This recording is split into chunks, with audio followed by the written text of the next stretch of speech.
day of a big weekend where Trump supporters have taken over Washington, D.C. And last night, after the the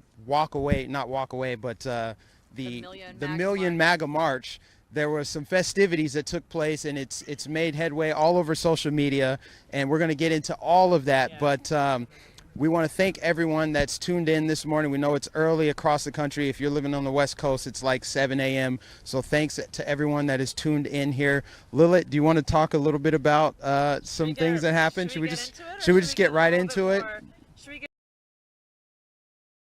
Should we give them a little bit more information about what the walkaway is? Let's give them a little bit more information. This is hosted by Brandon Straka, the founder of the Walkaway campaign. They're scheduled to be about roughly 16, 17 speakers here today. They're expecting a pretty big turnout here. So if you're in the Washington, D.C. area, we encourage you to come out as the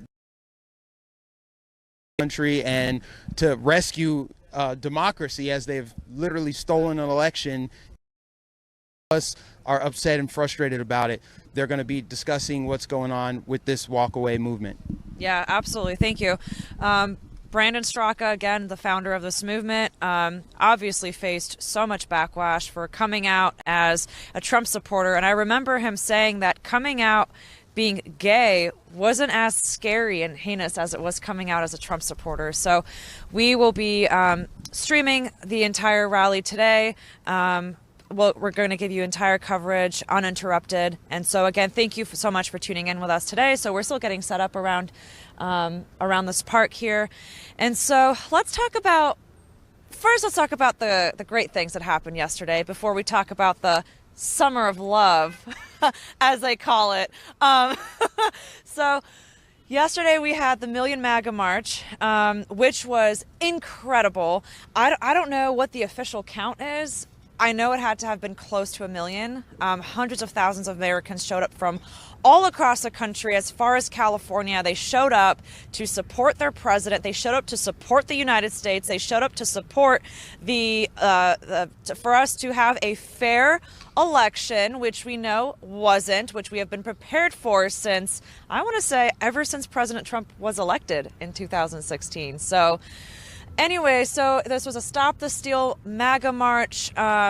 It started at noon Eastern time. We had speakers around 11 a.m. Eastern. We were there for several hours. We then marched from the Freedom Plaza to SCOTUS, where there were more speakers there. It was an incredible event. I'm sure you've seen clips of it so far. If you haven't, check us out on our YouTube channel.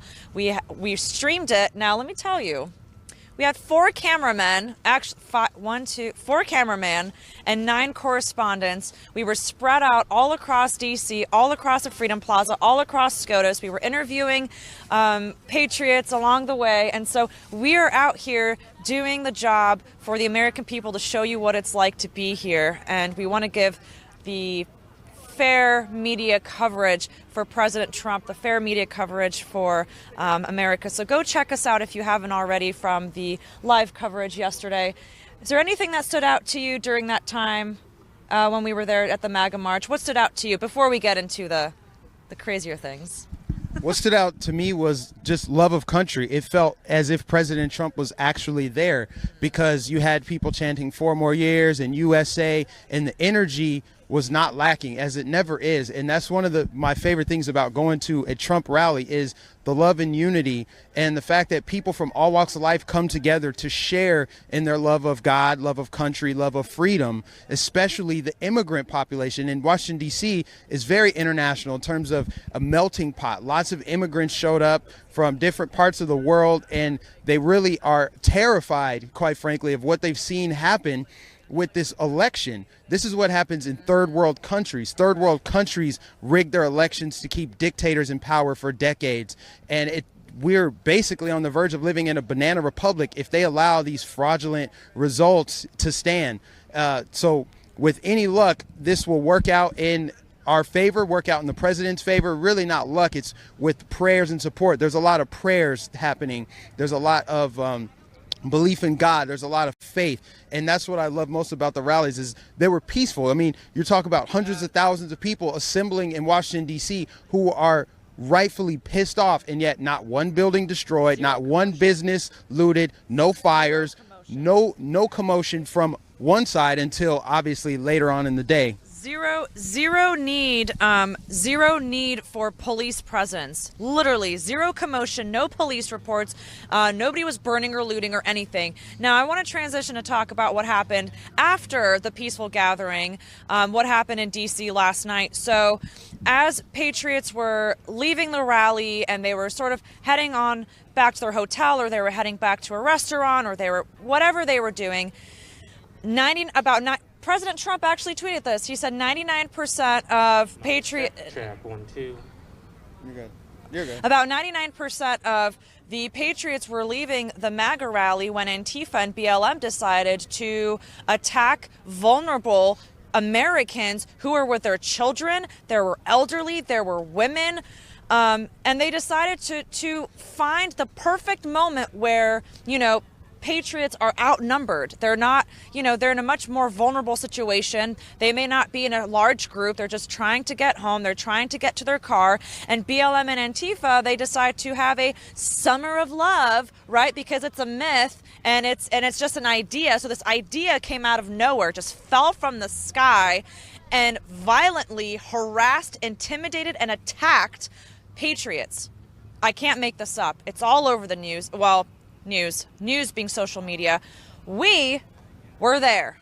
Some of us from RSBN were there. We were not reporting this live on YouTube, but we were actually, our camera crew here, we have Justin and we have Mike, they were reporting live on their YouTube channels. We were going on Instagram. If you want to see, I'm not sure if you can see some of the footage on the screen right now, if it's being split screened, but I want to tell you about some of the things that I experienced, some of the things that Mike experienced, because we were attacked as well. So first thing we did was, what did we do? We went to the Freedom Plaza, correct? Mm-hmm. We're at the Freedom Plaza, and then we walked down the street to see what the commotion was. This was about 7 p.m. Yeah, about 7 p.m. We walked to the Freedom Plaza, and then we walked up the street because we saw a bunch of people gathering, and we were with Bricksuit. Here, I'll take the mic. Yeah, go ahead. We were with Bricksuit, and he was standing on the corner. He's a guy that stands out because he's wearing a suit that's made of bricks, and he had his MAGA hat on, and he wasn't afraid. And that's the thing, is you don't want to be afraid. You don't want to let bullies intimidate you. This is like schoolyard bullying, where you have a bunch of people surrounding one person in attempts to intimidate them and assault them. Bricksuit stood on the corner. They snatched his hat off. Ironically, his Stop the Steal hat. And that's the thing. They attacked him. I mean, he was a target because he's wearing a brick suit. So, of course, that's triggering. That's offensive.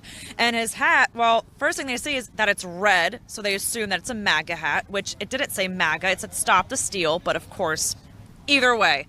Yeah. So the irony in that was that it said Stop the Steal. They stole his hat, and I don't know if you can see it on the screen, but they stole his hat.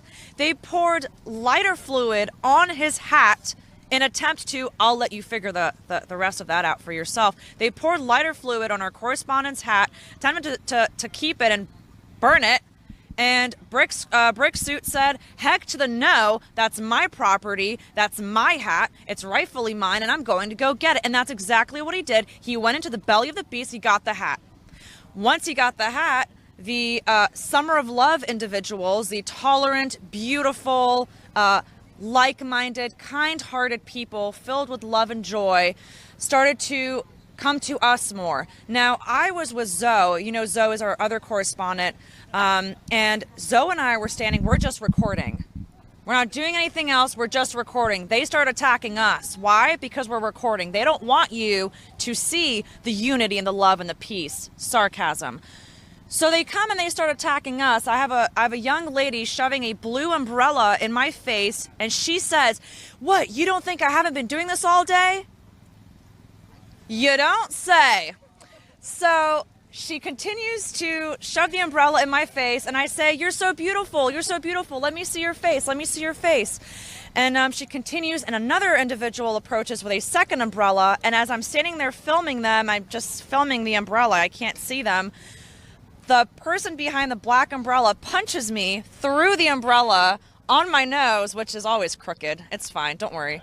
I'm fine. But they punch me through the umbrella and they leave. And that's Mike, I have no words. When it happens to you, it's different. You see it all the time, but when it happens to you, it's a different experience. All we were doing was filming. If they want us to unite with them, if they want us to trust them and to admire them and to learn from them, at least then let us record. I don't know. Let us record. Let's see what you got for us. Maybe we are the black sheep. Maybe we're the uneducated ones. Let us see for ourselves. Wow, that's powerful. And that's exactly what happened last night. And Bricksuit, to his credit, he stopped the steal of his own hat. He went back, he got his hat back, and this is exactly why people are walking away from the Democrat Party, because the Democrat Party supports this. They inflame it through their Democrat-run media. They say it's just an idea. On CNN, they say it's just an anti-fascist movement. It says it in the name, anti-fascist, but you don't fight fascism, perceived fascism, with fascism.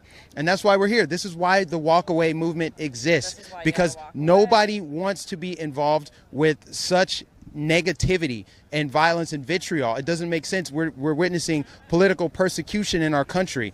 It makes zero sense that Joe Biden actually just supports it. He refused to denounce it. Now, luckily, President Trump did actually speak out and say something about this on Twitter. I'm going to read to you really quick what he said on Twitter, and then I'm going to bring Liz in to tell you about our partner for the day. Of course.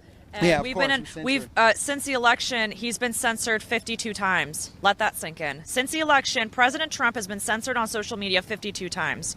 Yeah, President Trump said radical left Antifa scum was easily rebuffed today by the big DC MAGA rally crowd, only to return at night after 99% of the crowd had left to assault elderly people and families.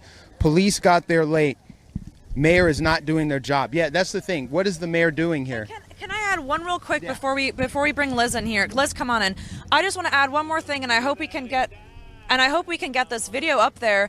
So we continued to stay in the belly of the beast. Me, Mike, Bricksuit, Zoe, and Justin.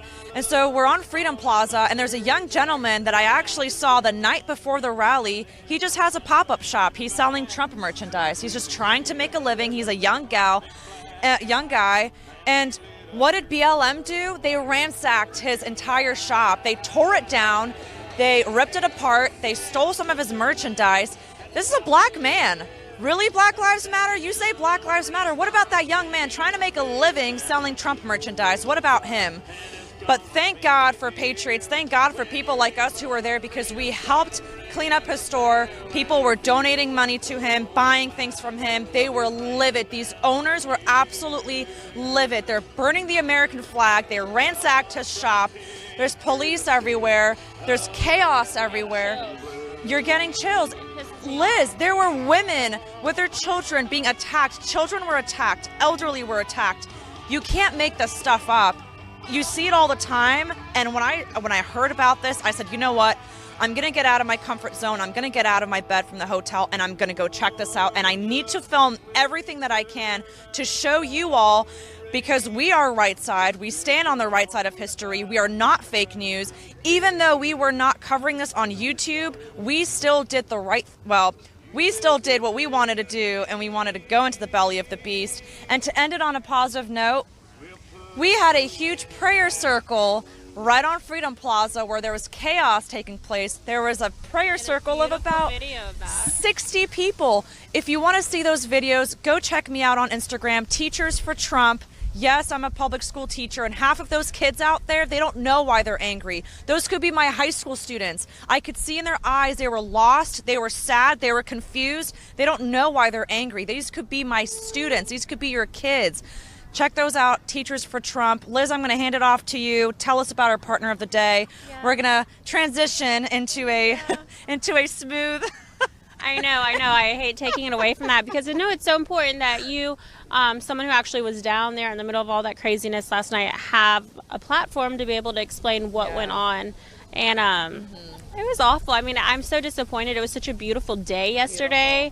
The weather, of course, was fantastic, and the turnout for President Trump, him driving by. And I think what stood out to a lot of people is that massive smile on his face. And I read... I guess someone tweeted, they said, he held rallies for us when he didn't need to. Yes. He held rallies for the American people, and we are finally holding one for him. So with that just photo of him driving by, huge smile, absolute huge smile, despite everything that he's going through constantly. I'd say that made yesterday a success in and of itself. Hopefully everyone is safe. I know that someone was stabbed reportedly 6 times.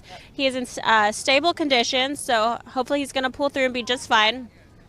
Over 20 arrests were made last night here, but our team is safe. They are fine. Some of them braver than others. But again, they got you that content. So check that out, Teachers for Trump. It's going to be all over social media, of course, in the next 24 hours or so. Before we get a little bit more into things and start showing you the crowd that's gathering, right now it looks like about 2 dozen or so. I do want to say thank you to our partners. We've talked about them yesterday a little bit. We wanted to talk about them more, but yesterday was just so chaotic and crazy.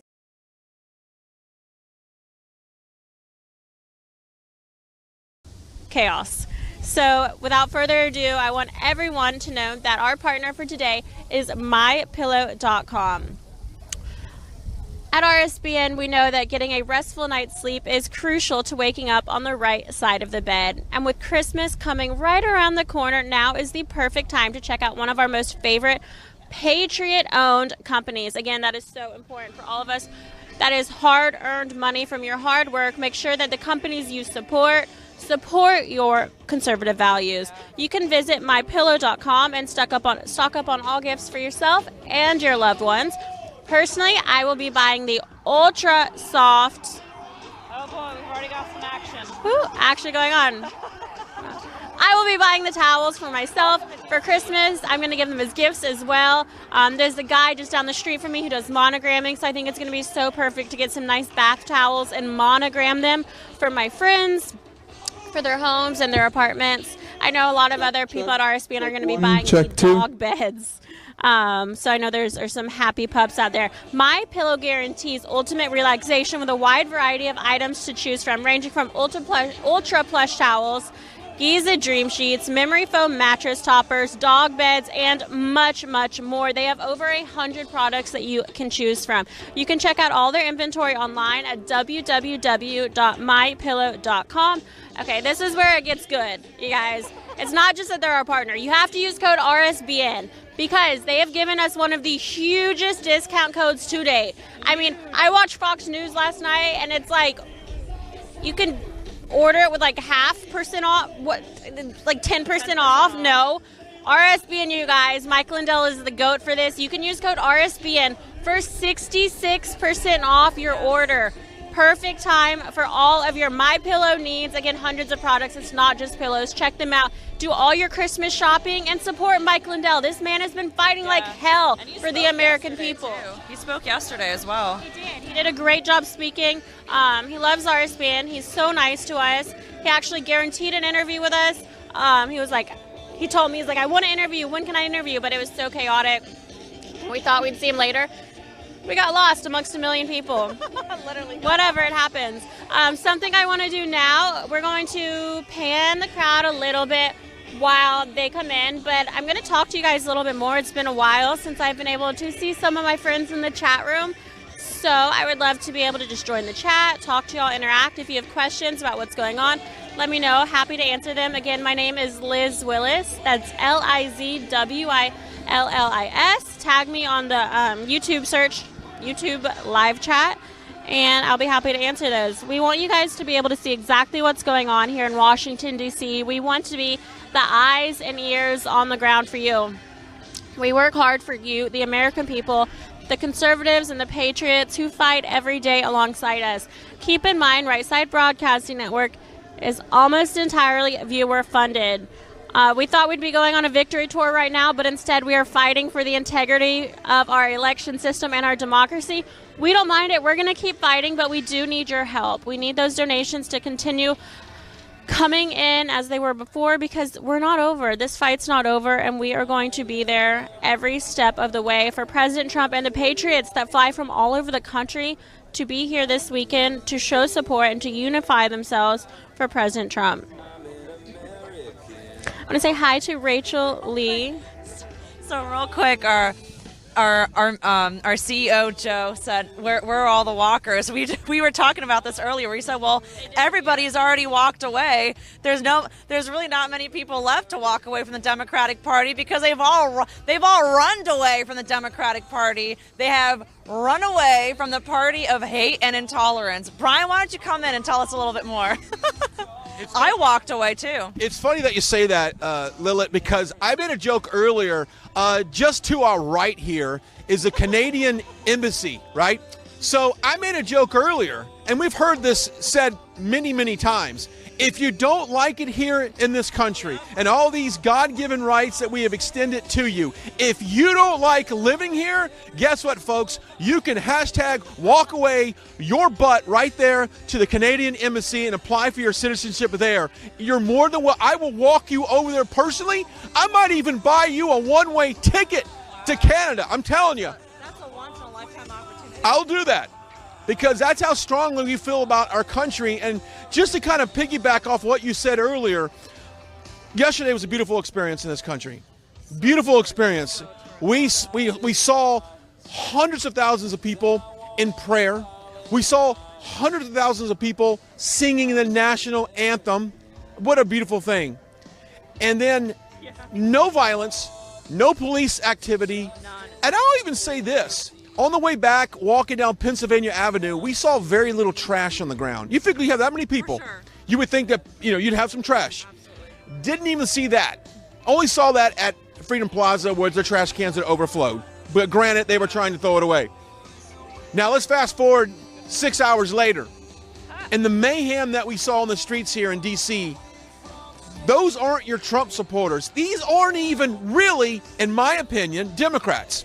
These are people who just want to take advantage of a situation to lash out with their hate and their fear of really, I think, conservative Christian values in this country. I think they're lost. They know. It was a really interesting sight yesterday. So me and my group, we were feeling very I don't know how to describe us. We were feeling adventurous. We wanted to go see for ourselves. And I'm glad we went in sort of a group and we weren't just by ourselves. But we were like, okay, we're going to go on Freedom Plaza. Let's go check it out. This was Freedom Plaza and then Pennsylvania Avenue. It was by the JW Hotel. So we see about 100 of BLM Antifa members in a swarm moving towards us. Like they're coming down the street. So we said, okay, we're going to stay here. They're coming this way anyway, so we're not going to approach them. We see them making a stop. They were stopping from place to place. They were walking in one restaurant, harassing people, boom, done. Going into the next restaurant, harassing people, boom. They were going to hotels where everyone's staying at right now. Yeah. They were shining lasers into the windows. How stupid could you be? Yeah. Don't you know we have curtains that can block that out? But how stupid could you be to do that? Disruptive. How stupid? And I don't think they believe in anything. I don't really think they don't know why they're angry. They don't know why they're mad. But anyway, we'll put all that aside. Of course, today is all about the walk away movement. Of course, I wore a walk away T-shirt that I bought several months ago into a Starbucks, and the barista was like, "Yeah, walk away." And I go, "Well, do you actually know what that means?" And she goes, "Yeah, it means walk away from President Trump." I said, "You know what? You need to do your research." That doesn't not what. Well, to be fair, you were at Starbucks. And I was at Starbucks, right? Consider where I was at. But anyway, this movement. This movement has really gained a lot of speed, momentum to really waking up people that have been on the left their entire lives and see the policies put in place by the Democrat and the leftist liberal agenda, and to see the effects of it. And we've seen the inner cities of America, the Philadelphias, the Chicagos of the world, the Dallas, even Dallas, Texas, where I live. We've seen the policy of that. I want to bring Mike back in the picture here. Now, we spent some time out here yesterday. We saw the love and support that this president has, but my goodness, there's a flip side to all of that. Yeah, there's a flip side. You're talking about the radical left and the crazy. Stuff, yeah. There's a lot of craziness out there, and this is what this is all about. This is why I'm happy we're holding this event. We fully expect people to trickle in because all of the Trump supporters, the hundreds of thousands of people that were here yesterday for the Million MAGA March, they didn't fly out at 6 a.m. They're gonna be looking for something to do. It's Sunday in Washington, D.C. It's going to be about 70 degrees. They're looking for something to do, and this is something to do. It's a unity of people who love this country, who see what's going on, and they're going to come together. Oh, we got to shift over just a little bit. We're going to shift. Are we shifting off of the camera? I don't know what we're doing. I'll shift around. I'll do what you guys want me to do. Oh, we're going to get that. We're going to get the Rescue America sign. Okay, yeah. I just want to say, guys, it's 10 a.m. People are rolling out of bed, but we fully expect there to be a big crowd out here, even if they trickle in the next hour or so. People are looking for something to do in Washington, D.C. Trump supporters are not just going to back down, kind of like how the media thinks that because they called the election that this movement goes away. No, Trump supporters are here. They're louder and prouder than ever before. And we stand firmly with them at Right Side Broadcasting. This is why we're trying to be upbeat and keep a positive attitude about everything that's happening. There's been so much turmoil in our country, so much negativity, and we need to be that beacon of light, that beacon of hope right now when so many people are lost right now. So many people are demoralized. We watched an election rigged in front of our eyes, and then we've been gaslit into oblivion to think that it's not happening.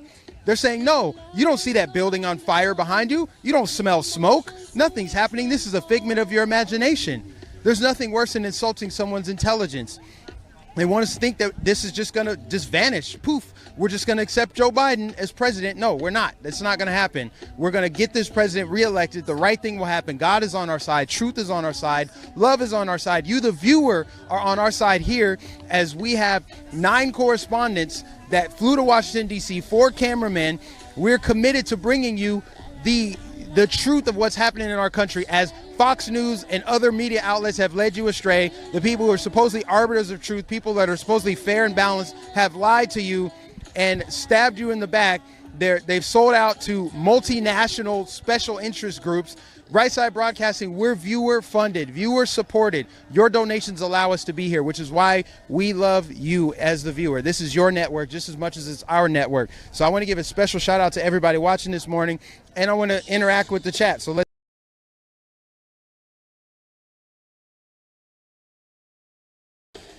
You guys have lost your country. Okay, I get what you're saying. You lost your country to the radical left, Antifa, BLM. I respect all colors of people, but what I see yesterday, BLM, Antifa attacks people. Protect yourself. Never accept socialism or Marxism. If you work hard, you can achieve all things. I love that positivity. That's what we need more of. There's too much negativity floating around everywhere. And I personally am not going to allow that to happen. I'm going to be that beacon of light. And I appreciate you saying that because we are in a battle. We haven't lost anything. The very minute we acknowledge that we lost is the minute that we gave them over to it. They cannot win without our permission. Just like socialism cannot take hold without our permission. And that's why it's more important now than ever to stand up for your beliefs, stand up for your values. There's a reason why I'm wearing this Make America Great Again hat. This Make America Great Again hat is not a political statement. Anybody that thinks that I'm making a political statement is buying in to a leftist media narrative. Make America Great Again was not a political statement when Ronald Reagan said it. It wasn't political when Bill Clinton said it. It's not political when Donald Trump said it. Now more than ever, this statement makes so much sense. I'm tired of people walking around hiding from germs, sanitizing everything in sight. That's what I'm talking about. Make America Great Again means let's bring back Paw Patrol. Let's bring back cops. Let's stop wearing masks and hiding from germs. Let's stop beating people up and persecuting them for their political beliefs. Let's treat each other like human beings. Let's stop lying. Let's stop promoting socialist, communist, Marxist ideas in a free country. People flee that stuff to come to a free country. So yeah, Make America Great Again has so many different meanings. And I'm going to continue to wear this hat because I disconnected it from the president. This hat has nothing to do with the president. It has everything to do with the country that we all live in, the country that we all love. Yes, sir. And it's so funny because last night he was one of, and we don't like to bring race into anything because we're not crazy, but him being a black Trump supporter who was with me last night in the belly of the beast, him and our other correspondent Zoe, who is also black, they were being silenced by Black Lives Matter. They were being, this one girl who we later found out had actually kicked a Trump supporter unconscious. She was in the yellow ripped jeans. I reported her to local authorities today. I'm waiting for a call back from an officer, but that video has been circulating all over the web. Before she harassed us, she was on camera literally stomping a Trump supporter unconscious. After that, she had been harassing women and children. But anyway, so Zoe and Mike were being silenced by Black Lives Matter. How did that make you feel? They were mocking them, making fun of them. They were calling Zoe a wannabe Candace Owens. They were looking at her shoes and going, "What are those?" They were making fun of her appearance. What is this? Well, nobody silences me. I say what I want and when I want to say it. And that's the way it's going to work. And there's not a damn person on the planet that can do anything about it. I will say and do exactly whatever I want to do. Nobody can stop me, period. I just said facts on air. This is the truth.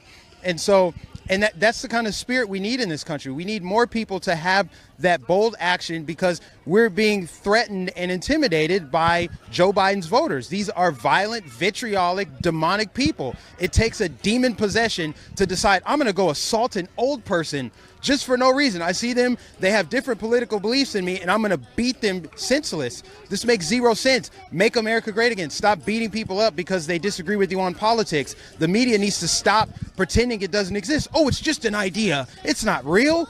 Don't believe your lying eyes. Are you not tired of this? I'm tired of it. I'm fed up with it. I'm fed up with the COVIDians, the people that worship the holy shrine. Like Dr. Fauci is the high priest right now. Like, we believe everything he says. Oh, Brandon Straka is in the building. All right, guys. All right. The man, the myth, Brandon Straka. Hey, how's it going? 15,000 people watching. What's going on, Brandon? Hey, 15,000 people. Not too much. I just wanted to come down and actually talk to you guys. We're going to be getting kicked off pretty soon. We have a smattering of attendance right now. I think we have more people on the way.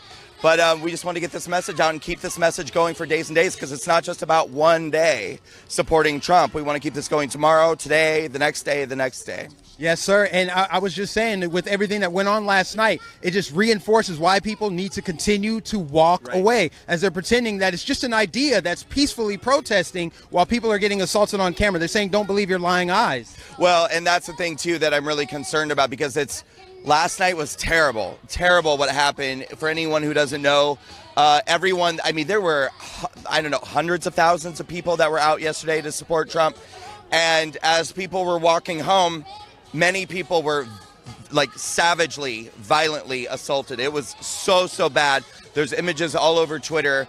And unfortunately, I think a lot of people have been scared today, to come out. But it's we got to just keep going. We can't allow ourselves to be scared into retreat, Otherwise, they're going to win.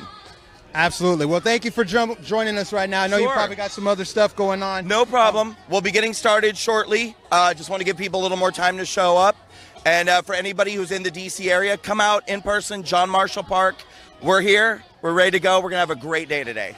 Absolutely, man. Looking forward to it. Yes, that was Brandon Straka, the man who put this all together, the man who started the Walk Away campaign. Now, many of you don't know this, but I actually blew up from a Walk Away video. That's how I became known. I already had a YouTube channel and a small presence, but it wasn't until I made 2 Walk Away videos back in 2018, and I actually came to this very spot for the first Walk Away March. It was historic because it was the first of its kind. The media wasn't covered. It was right before the midterm elections. We had the Young Black Leadership Summit going on simultaneously that same weekend, and it just felt like such a divine moment of Americans who had finally woken up and they saw what was going on in their country, and they walked away from the Democrat Party. And you had tons of people here. So we fully expect there to be a great showing here today because, like I said a few minutes ago, Trump supporters didn't fly out at 6 a.m. Hundreds of thousands of people are still here looking for something to do. If you're in the Washington, D.C. area, we encourage you to come out to this. Do not be intimidated. This is your country.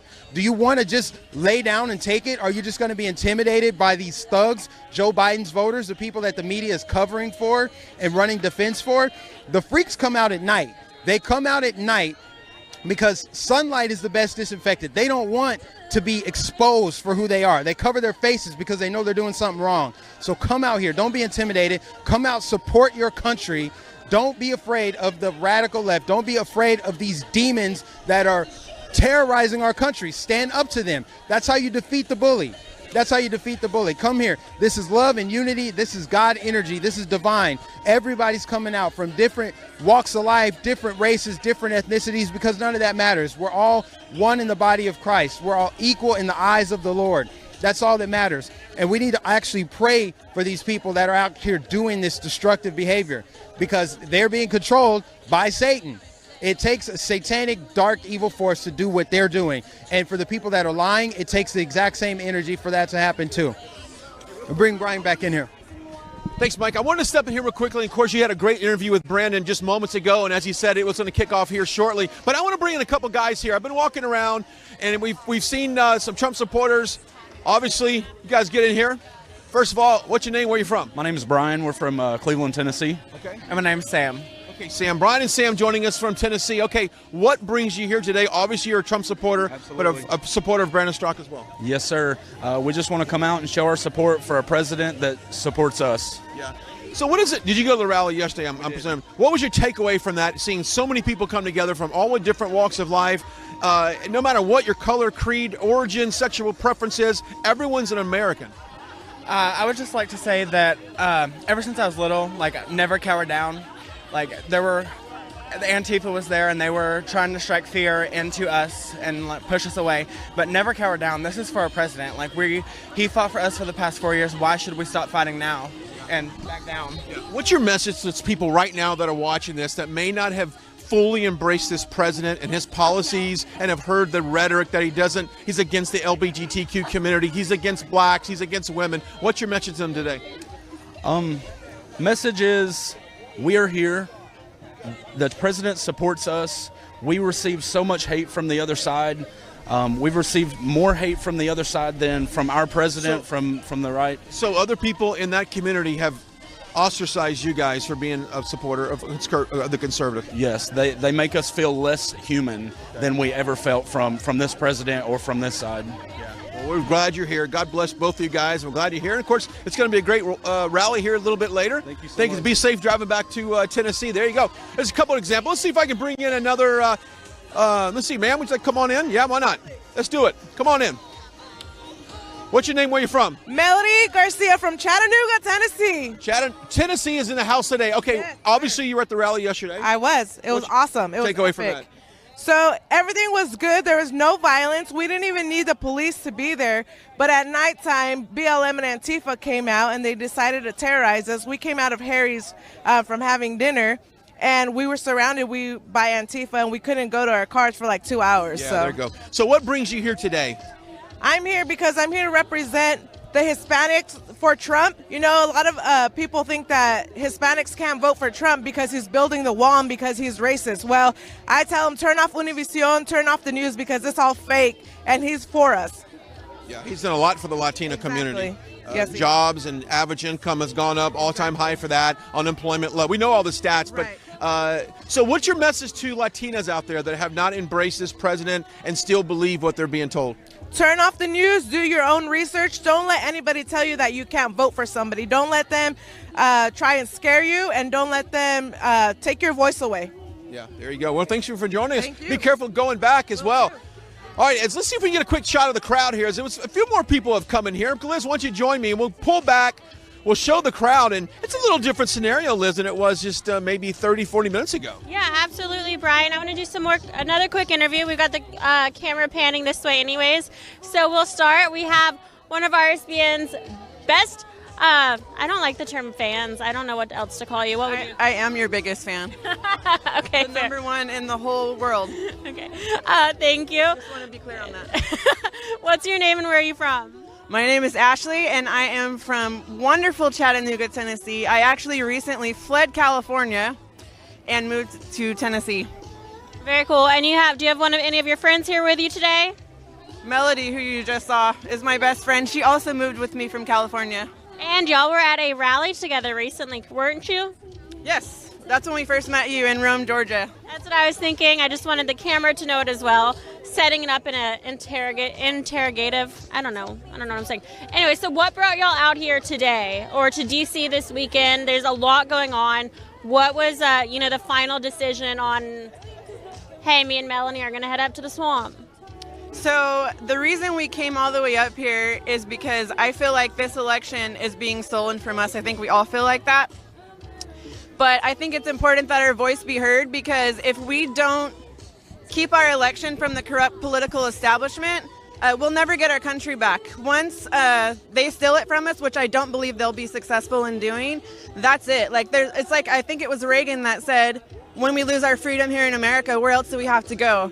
And so when we were in Atlanta protesting last weekend, they announced that we were coming here. And so I was like, hey, we got to go. Like, I feel like this is a once-in-a-lifetime historical thing, and we have to be there for our country and let our voice be heard. And I'm so glad we did. It's something I'll never forget. You just mentioned something. It was a great topic. You said, I think this is going to be a historical thing. Well, looking back at these photos that Dan Scavino was posting yesterday, a lot of people had this incredible aerial shot of Washington, D.C., and it was flooded with patriots. You can tell because we support the American flag. But what was your overall consensus of how the event went? I mean, there's so many, maybe 1 million people came, roughly, is what the numbers are looking like. That's hundreds of millions who weren't able to attend. So how would you describe it to those back home that weren't able to experience it? Well, for the positivity of it, I would definitely say electric, especially when President Trump drove by in the morning.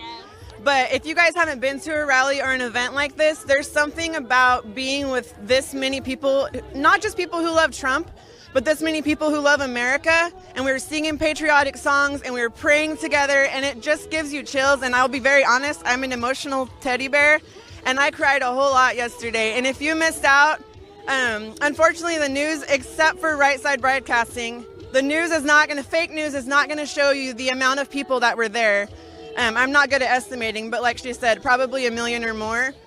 And if you ever get a chance to go to an event like this, do it, because you'll never forget it. Just the feeling of pride in your country and being with that many people that love your country, I think that's just something I'll never forget. It's just the emotions of it. And not only that, but we finally have a president we can actually be proud of. Someone who fights for us, and we're fighting for him, and it's all love, you guys. Scott Pressler said it yesterday, our movement is about love.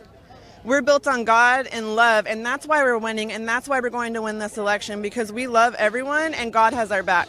And I think that is so evident in what happened last night. So, of course, it was a 5-hour peaceful protest. You guys saw our feed. It was live all day. We don't take breaks. So you can see everything that happened. Nothing negative was happening. It was a peaceful protest, so peaceful. And then as soon as the sun went away, Antifa came out to play. And what were you able to see last night as another D.C. bystander? So after the rally, we went to dinner at a place called Harry's Restaurant, which is right in downtown. We were not too far from the RSBN crew. When we didn't even know all this was going on. When we came out of the restaurant, we had to walk about a mile to our car, and all 4 streets where we needed to go to escape were blocked by police with Antifa closing in on us. And like Liz made a good point, all day yesterday there was however many patriots flooding the streets, not one incident. There was no need for cops to be there. They were just there watching us. They weren't, engaging or having to form lines because we were all peaceful. But Antifa, this is what they do. They're cowards. They come out at night when there's only a few of us, right? And if you look at the videos that people like RSBN and their correspondents will show you, they prey on individuals. They prey on mothers with children. They prey on older gentlemen walking. They prey on young couples trying to get to their hotel. They attacked Lilith. They're cowards. They gang up all these people on one person, and that's what they were doing. And I know that the Proud Boys get a lot of flack, but from what I saw of them, they were peaceful until they didn't have to be. They were the ones who were protecting us from these thugs that were trying to harm us. And Mel and I had to walk back to our car like a mile, and it was pitch black. We ended up having to walk by ourselves after being trapped for 2 hours, and we were scared the whole time. We had to take off our Trump hats, and I'm like, why is it so wrong to have a political opinion? Like, I've never thought about attacking someone with an Obama hat or a Biden hat. That's not how we patriots roll, and it's honestly very frustrating that our country has come to this. And I want to make another point. I'm starting a new podcast, guys, and I have a lot to say. Plug it. Unsilent Podcast on Instagram, at Unsilent Podcast. But I haven't recorded anything yet because I'm here. I'm supposed to be recording this weekend. Well, you're getting your research done. A lot of content creation. And now I forgot my point because I did that shameless plug. I want to make a point. You know, the Democrats, now that they're trying to steal our election and they have their fake win, they want to call for unity now, right? I was going to ask you about that. They want to call for unity now. Well, how can you unify when not one Democrat that I've seen has disavowed that kind of violence? Not one. Not one. President Trump has disavowed that. Patriots have disavowed that. But Biden nor Kamala Harris have disavowed that behavior. You can't unify with that until they start disavowing that and realizing that all Americans need to love each other and we've got to end the violence and hate. You can't unify with that. And I'm not, again, calling for patriots to be violent, but that's not unity. That's tyranny, that's anarchy, and it needs to end, and I hope it ends rather quickly because I don't like seeing innocent people get hurt, especially women and children and just people in general. Like, that's not America, and it needs to end, and I'm so proud to be with the party that doesn't stand for that. I'm proud to stand with President Trump and Right Side Broadcasting. Okay, you guys, I'm taking everyone else's time. I'm sorry. I've been waiting for this moment forever. No, Ashley, we're so glad to have you. You're wonderful. I've been excited to interview you forever. We are going to toss it back over, but I'll be hanging out with you. So we'll talk more. We can interview more later. Thank you. RSBN. Support us. I'm going to toss it over to Lilith. Thank you so much, Ashley, and to her best friend, Melody, coming from the Carolinas. Woohoo! Thank you, Liz. Thank you all again so much for watching. Real quick, you can come on in. I've got my friend Emma over here. While she's over here chilling with us, I just want to give a quick shout out to all of our fans and all the super chats that we have coming in. We so greatly appreciate you. Helen, thank you so much for your super chat. Maria, welcome. Thank you all. My phone is now okay. Now I can't see the super chats, but thank you if you are donating to us on YouTube. You can check us out at RSBN on our website and donate through there as well. You know, we used to say, hey, help us get to the next rally, but now things are a little bit different where we're going to different kinds of events and organizations and rallies. So really your money is going to help us cover events like this and show you more diverse because we are the party of diversity, which we will talk about here with Emma in just a second. But keep those super chats coming in. Thank you so much. We do greatly appreciate all of you. Without you, we literally physically could not be standing here. We couldn't be doing any of this without you. So thank you so much. Keep those comments coming, and please leave us a comment below. Were you at the Million MAGA March yesterday in D.C.? And if you were, what state did you come from? Let us know in the comments. We read them. Let us know, and maybe we'll give you a shout out. So we like to kind of gauge your audience and see where you're all coming from. So without further ado, I want to welcome you to Emma. Emma, welcome. Thank you for coming here with Right Side Broadcasting. Where are you from? I'm from Eugene, Oregon. Flew out 3,000 miles to come see President Trump, support him. The Democrats are trying to evict him from the White House prematurely. His lease is up January 20th, 2025. We're not going to let him leave any sooner than that. I'm serious. That was pretty official. That was pretty official. Oh, they're going to do a group picture. We can pan that if you want. Why not? Well, let's pan the crowd here. There are so many more people coming in, actually. I'm seeing them come from the sides. This is really, really neat. I'm really glad that they're doing this. I'm really glad that they're doing this. This makes me very happy. And while we pan the crowd here, Emma, tell us, did you vote for President Trump in 2016? Yes, I did. At first, I was on the Carson train, and then when Trump was officially, the official candidate, I was back in Trump 100%. So you hopped on the Trump train. Yes, I mean, and I loved his speech when he came down the escalator. But initially, I was Carson first, just because he wasn't as abrasive. But I love that about Trump, and I've always been behind Trump. As soon as he was the final ticket. Yes, ma'am. Oh my goodness. No hesitation. Yes, ma'am. Now, share with us as much as you're comfortable. Share with us about your experience coming out as a Trump supporter. Well, coming out, I mean being a Trump supporter in 2016. What was your experience like being a Trump supporter in 2016 with all the rhetoric, with all the hate, with all the violence? Back then, it was still really, really uncool and unreal to be a Trump supporter. People thought that Trump supporters did not exist. Like we were aliens. I mean, we're just real people, right? Can you share with us, as much as you're comfortable, what it was like being a Trump supporter in 2016 versus now? It's been a domino effect. So as time goes on, like kind of the worse it gets, especially in Eugene, Oregon, because, as the media is piling more and more bogus claims about Trump and what he has said and done and what Trump supporters are like. It's kind of been a snowball effect, kind of in a bad way, being a Trump supporter, but I don't care. I kind of have fun walking around public places wearing my Trump gear. So do you feel that, sorry, I'm multitasking here. Do you feel that it's a little easier to be a Trump supporter today? It's not easy being a Trump supporter. It isn't. Period. Period. It's not, but it's fun. It's not easy, but it's very fun to be a Trump supporter. We have a great time. We smile. The left, they haven't smiled in like 5 years. Look at everyone here today. They're smiling, having a good time. They're relaxed. We listen to good music. Yeah, we're dancing behind scene. You can't see. I don't really have the best dance moves, but we're dancing. It is hard to be a Trump supporter at work. For me, it's kind of hard to keep my mouth shut. And then people, they watch me, so to speak, outside of work on social media. And I'm very politically active, and that can come around and bite you in the butt. I am a victim of cancel culture. So you guys let it be known. Yeah, you got to be careful with that. But it's worth it. I wouldn't trade it. I wouldn't cave to the mob just to keep quiet. Keep standing up for your values. Don't cave. Don't cave. It's not worth it. That's absolutely right. And you know what? Give me 5, because that's something that needs to be said. The cancel culture. Here's the thing. I'm a public school teacher. I'm going to say that over and over again because it's very unheard of to meet a conservative public school teacher in the belly of the beast called indoctrination. Check me out, Teachers for Trump on Instagram. Yes. Do you want to drop your handle? Yes, on Instagram you can follow me at Emma_Mitchum, MITCHEM, Emma_Mitchum. And we are proud of you for standing up. We are proud of you for not being afraid to be canceled, because at the end of the day, we're still going to vote. We did vote for President Trump, and we're going to do everything in our power to keep our voices. So thank you so much, Emma. Thank you. We'll guys, chat make later. sure to give to Right Side Broadcasting Network. Please do it.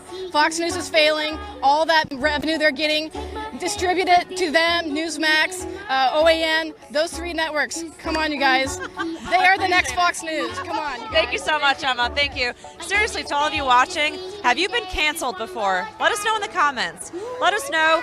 Share as much as you're comfortable to share with us, but have you been canceled at work? Have you been canceled by your loved ones? Have you been canceled by your family? Have you been canceled by a significant other? Let us know in the comments below, because I know all of us have been faced with some kind of cancel culture. But he's back, the Mister himself. I'm just bombing RSBN. How are you? We've got just a couple minutes. We're going to do a quick media interview, and then Ricky Rebel is going to give us an impromptu musical performance. You never know what's going to happen with Walk Away. It's minute to minute around here. We are the real summer of love, are we not, Brandon? Totally. Yeah, it's really weird. Like, there's nobody here bashing any windows or like vandalizing anything or looting. It's just like happiness. There's there's every type of flag, there's every type of person, and the energy is really good. It's early. I think a lot of people had fun last night. Someone just told me their girlfriend couldn't get out of bed today. I think people were partying last night, but we're here. We're here to stand up for democracy today. Absolutely, we are. Thank you so much. We're so excited for this. I love She's trying to push me out of the shot. All right. All right. Go to walkawaycampaign.com to find out more about what we do, and please support our mission. I'm going to be back in just a minute. Can I ask you one quick question? Yeah. I don't want to put words in your mouth, but I remember you saying something to the extent that it was harder for you to come out as a Trump supporter than it was for you to come out being gay. Well, today that's definitely true, especially when you see things like what happened last night, that people can't even go to a Trump rally and walk home without being attacked. I got punched in the face with an umbrella last night. You did not? Yep, your girl got punched. I hate that.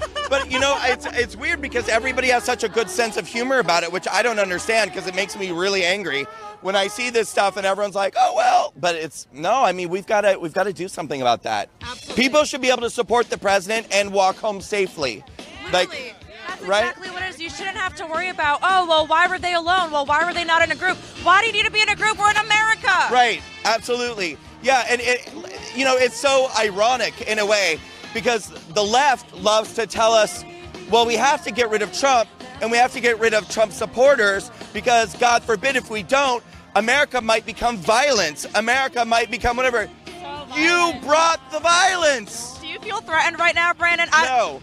I don't want to be biased here. I'm not going to put words in your mouth. Do you feel, have I threatened you? Have they threatened you? Has he threatened you?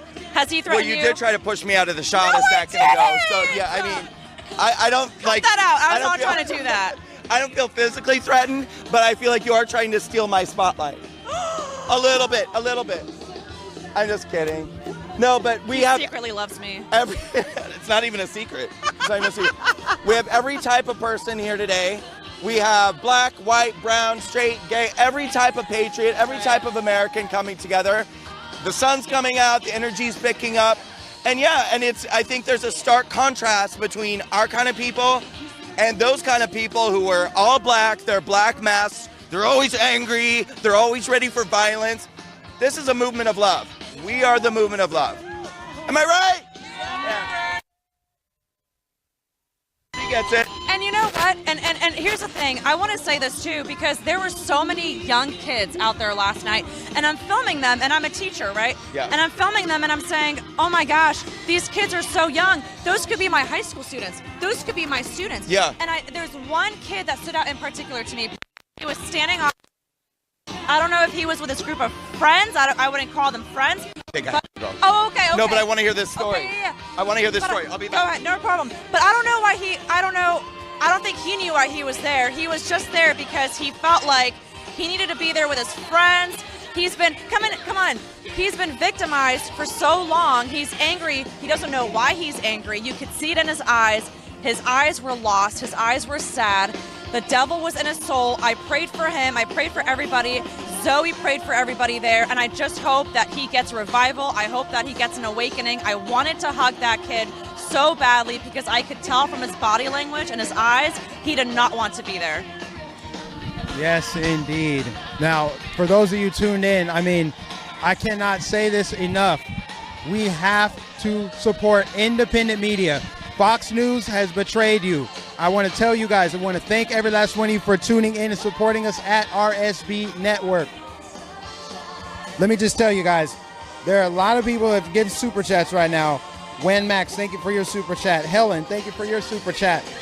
Dylan, thank you so much for your super chat. Dylan says, I love every single Trump supporter. Much love from Canada. Even we see how demon rats are stealing the election. Guys, I'm sorry. We can't do this without your support. Your donations go a long way to helping us come to these events. I want to tell you the best ways to support us. Go to rsbnetwork.com/donate. You can also mail a check to our physical address, 1550 Opelika Road, Suite 6, Box 344, Auburn, Alabama, 36830. Support independent media. Let's make America great again. Fox News betrayed you. Sorry. Tucker, Hannity, cool story. They work for the Fraud News Network. So support independent media as we continue to fight for American freedom. Now I'm going to hand it over to Liz to tell you about our partner for the day. All right, before we do that, we're going to take a quick moment to swap out our camera battery. It should take 10 seconds. So bear.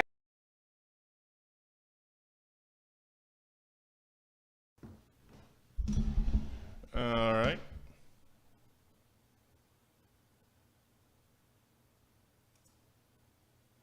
All right. While Liz and them are switching batteries, good morning, everyone, back here at the RSBN studio. Now we're back to them. And we are back with Right Side Broadcasting Network. For those of you who are just now tuning in and are wondering, well, what are you watching? Well, we are live from John Marshall Park, where the Walkaway movement is planning a big rally for today in Washington, D.C. And in just the past few moments, the crowd size has multiplied. I think there's over 100, might be hundreds of people here at this point. We are waiting for them to begin. Just a few moments away, the founder of Walkaway March is Brandon Straka. He's finishing some interviews right now, and then I think we'll have a nice beginning here. You can see the stage set just behind me, and we'll pan really quickly to show you guys the crowd that I'm talking about as well.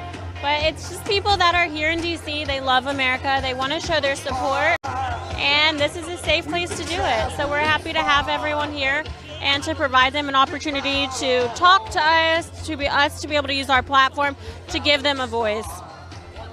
I also want to encourage you guys, I'm not kidding, this is the best deal I have ever heard of.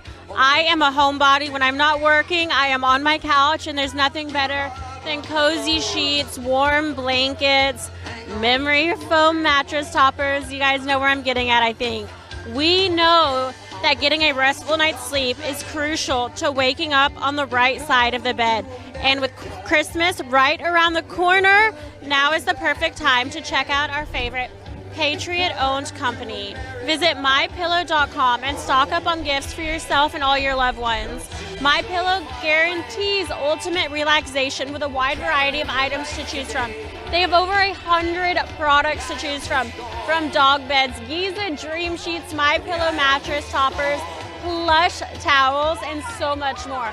Personally, I'm probably ruining the surprise, but I'm getting all my Washington, D.C. Use code RSBN for up to 66% off your order. That's what I'm getting at. A huge discount. So again, that's use code RSBN. RSBN at mypillow.com for up to 66% off your entire order. Huge discount. One of the biggest ones MyPillow has ever given, and they are giving it only to you, our RSBN viewers, for being such incredible patriots. Are you ready to dance? Let's do it. Put your hands together.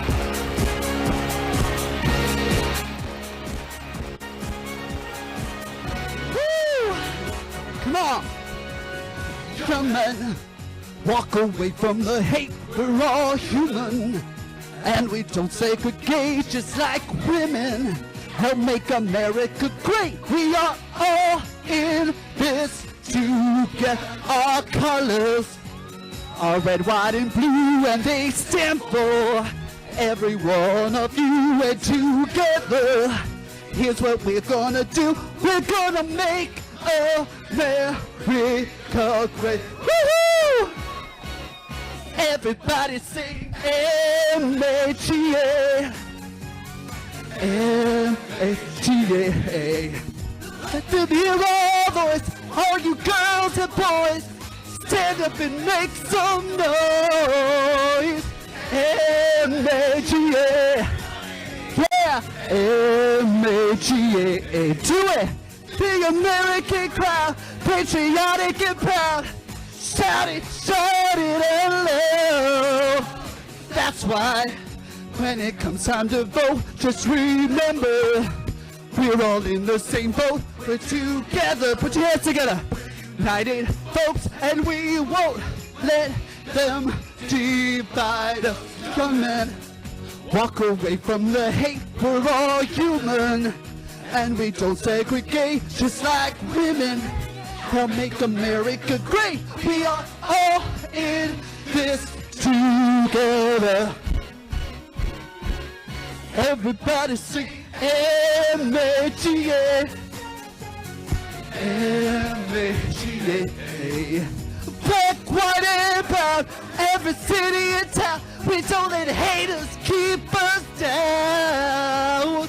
M-A-G-A, everybody, M-A-G-A, the American crowd, patriotic and proud, shout it out loud, M-A-G-A, come on you guys, get up here, M-A-G-A, let them hear our voice, all you girls and boys, stand up and make some noise.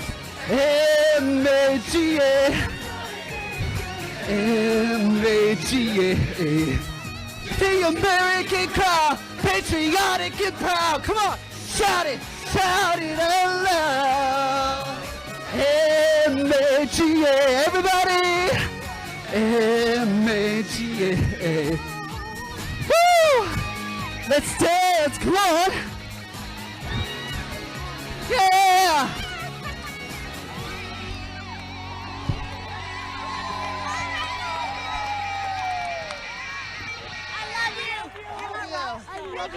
I love you guys so much. Ah! Thank you. Yesterday, along the march, we've heard Ricky Rebel talk about his struggles in the LGBTQ community, especially in the music industry, coming out as being a conservative for President Trump, has its challenges. No less. But there you have it, so Ricky Rebel with a special performance right here on the plaza. Liz, you want to step on in here for a second? America, I know. Is that the first time you've heard a Ricky Rebel concert? It's the first time I've seen it in person. There you go. He's such a supporter of the president and conservative movement. I think it's so important for him to come out and show that you can be gay and lesbian and support this president.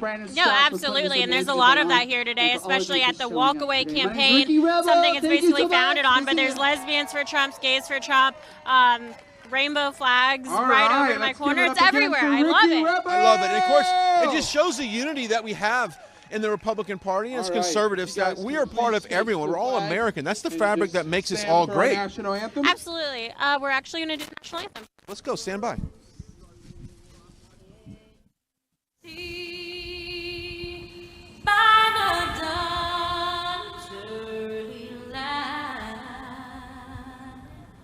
What so proudly we hailed at the twilight's last gleaming, whose broad stripes and bright stars through the perilous fight o'er the ramparts we watched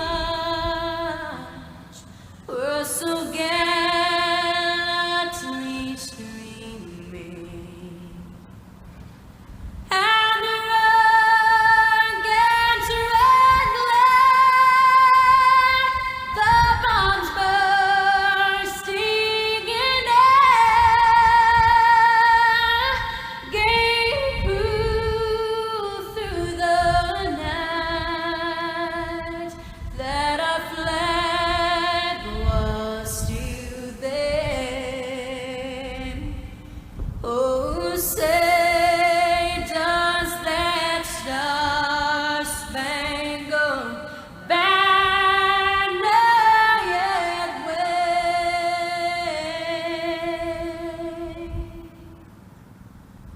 o'er the land of the free and the home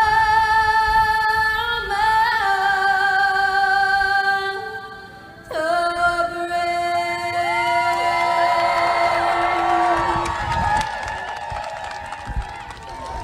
All right. Such an amazing country we live in. Let's chat. USA! USA! USA! USA! USA!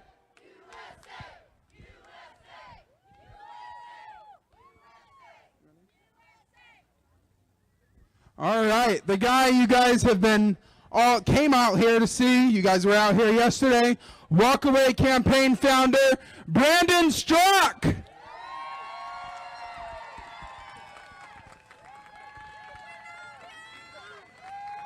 Hey y'all, how's everybody doing?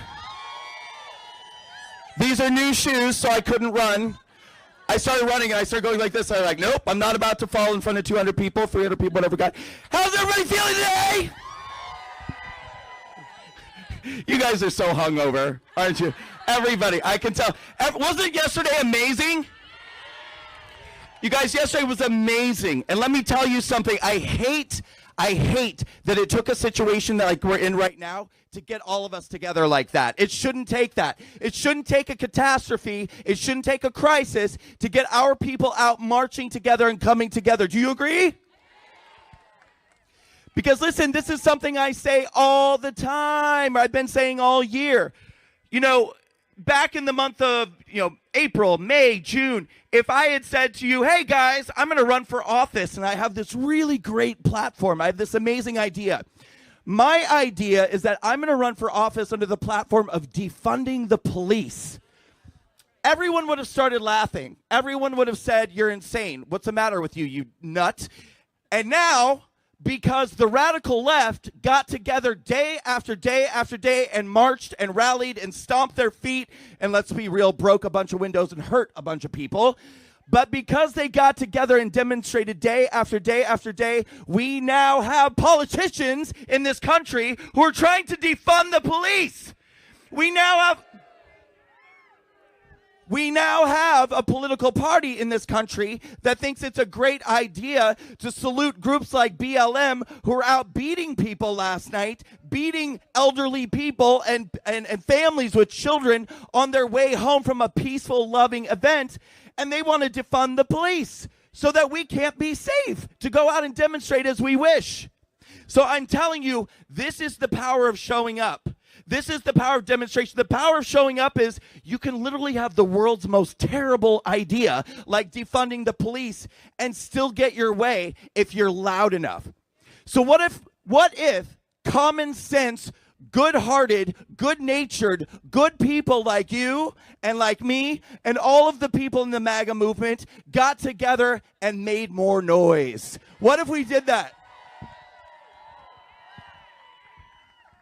What if we didn't wait until a crisis to come together and go out and show up for our president, show up for our country, show up for America, show up for democracy? What if we didn't wait? What if we made a vow right now, today, from this point forward, that we will never be silent again?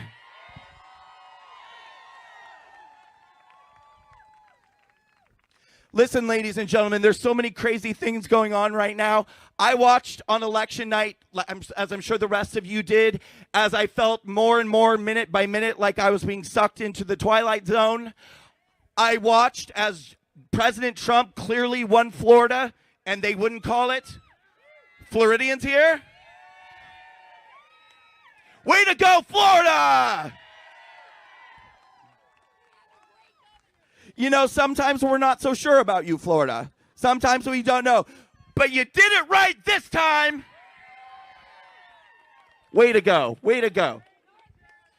And let's give it up for all the Hispanic voters who walked away,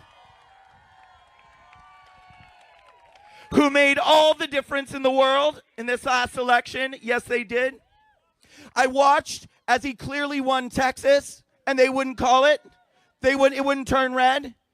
And then I watched states like Virginia that had 5 votes come in. They were all for Trump, and they called it for Biden. Arizona was called for Biden, I think, the day before the election. It literally was like being in the Twilight Zone. And I was sitting there watching with my friends and my team at our viewing party, and we were going, what the hell is going on? Now, I went to bed that night frustrated, annoyed, but not terribly concerned because everything was looking red. Everything was looking red.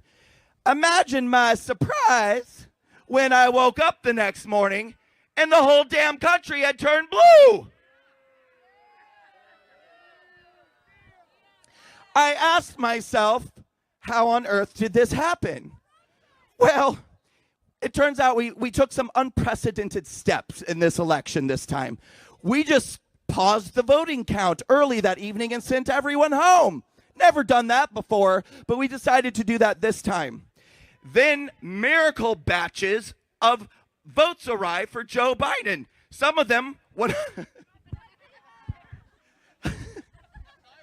some of them were 100% for Joe Biden.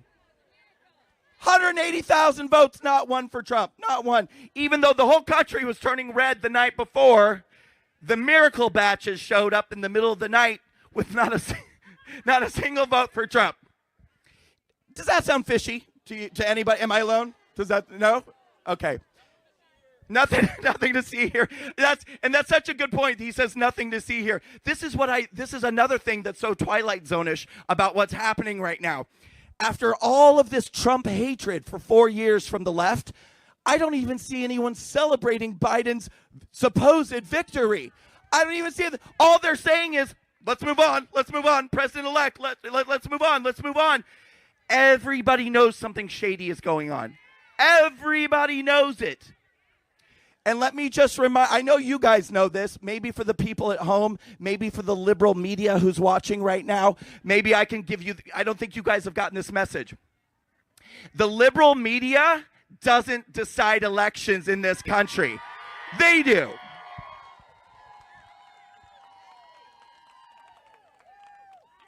They do. They do. Do you guys, everybody has that friend. I know we all have that friend on Instagram who's like photoshopping her pictures, sucking in, like cropping everything, putting on the filter. And you look at the picture and you say, honey, that is not what you look like. That is not what you look like. That's kind of what it's like right now when we call Joe Biden the president. Sweetie, you can call yourself the president on social media, but you're not the president. That's not how that works. So let's be really clear about that. And I just want to say, too, one of the reasons why this is so important to me, besides the fact that clearly I love President Trump, and clearly, and do you guys? That was a yes, right? That was a, yeah, okay. Obviously, I love President Trump, and obviously, I love America, and that's one. Are you listening, President Trump?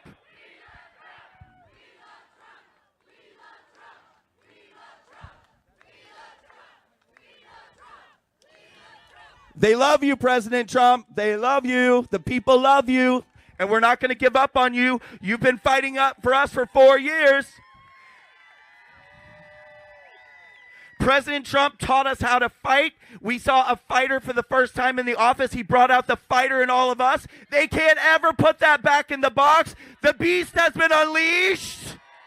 We're not going to back down. Release the Kraken!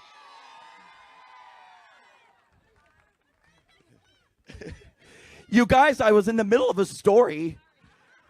All right, so I was saying that this election is important to me for many reasons, or what's the situation that we're currently in is important to me for many reasons. First of all, I love Trump. I know you do too. And,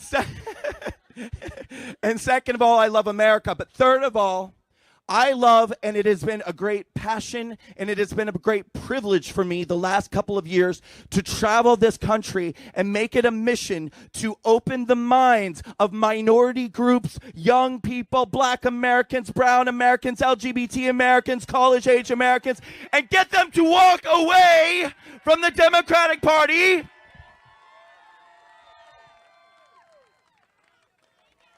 Walk away! Walk away! Walk away!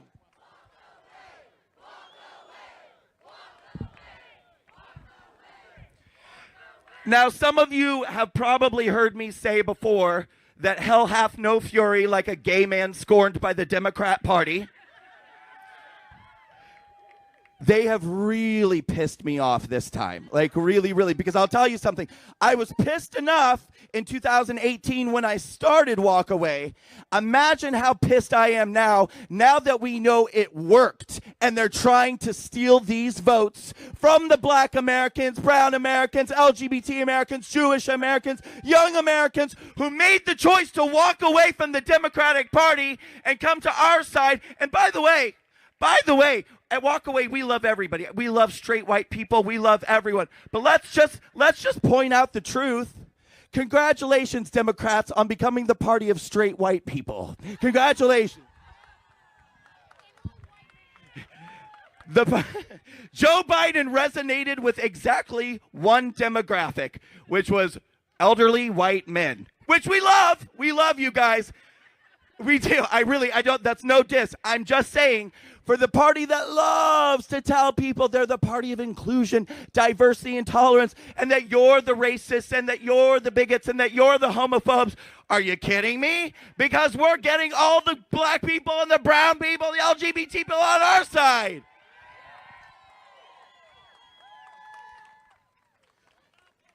You guys are the ones supporting the 90-year-old dementia patient. Meanwhile, we're here having a party. So this is why I'm pissed, because all of the hard work that we have done for years now, trying to liberate people, open their minds, and get people to walk away, I will not stand quietly by and allow them to steal the votes and the voices of Americans who went out for the first time bravely and courageously and cast that vote for the first time for somebody who was not a Democrat. Not a Democrat. I want to thank all of you for coming out today. This was supposed to be a brief opening comments. Apparently, I had a little more on my chest than I realized today. I'll be back at the end to make some closing comments as well, but we have amazing speakers today. We have CJ Pearson here today. We have Shamika Michelle here today. Mikey Harlow, Carlin Borisenko, and so many more. Scott Pressler is here. Many, many, many more, and they have a lot to say to you as well. So, ladies and gentlemen, thanks for coming out today. Enjoy the walkaway rally. We are not going to be quiet. We're not going to stop fighting for America. So get used to it, Democrats, because this is the new, out, loud, and proud, inclusive Republican Party. And with that, I'll turn it over to Big Nick, who probably has a disclaimer to make. Thank you, ladies and gentlemen. Let's give it up again for Brandon Strzok.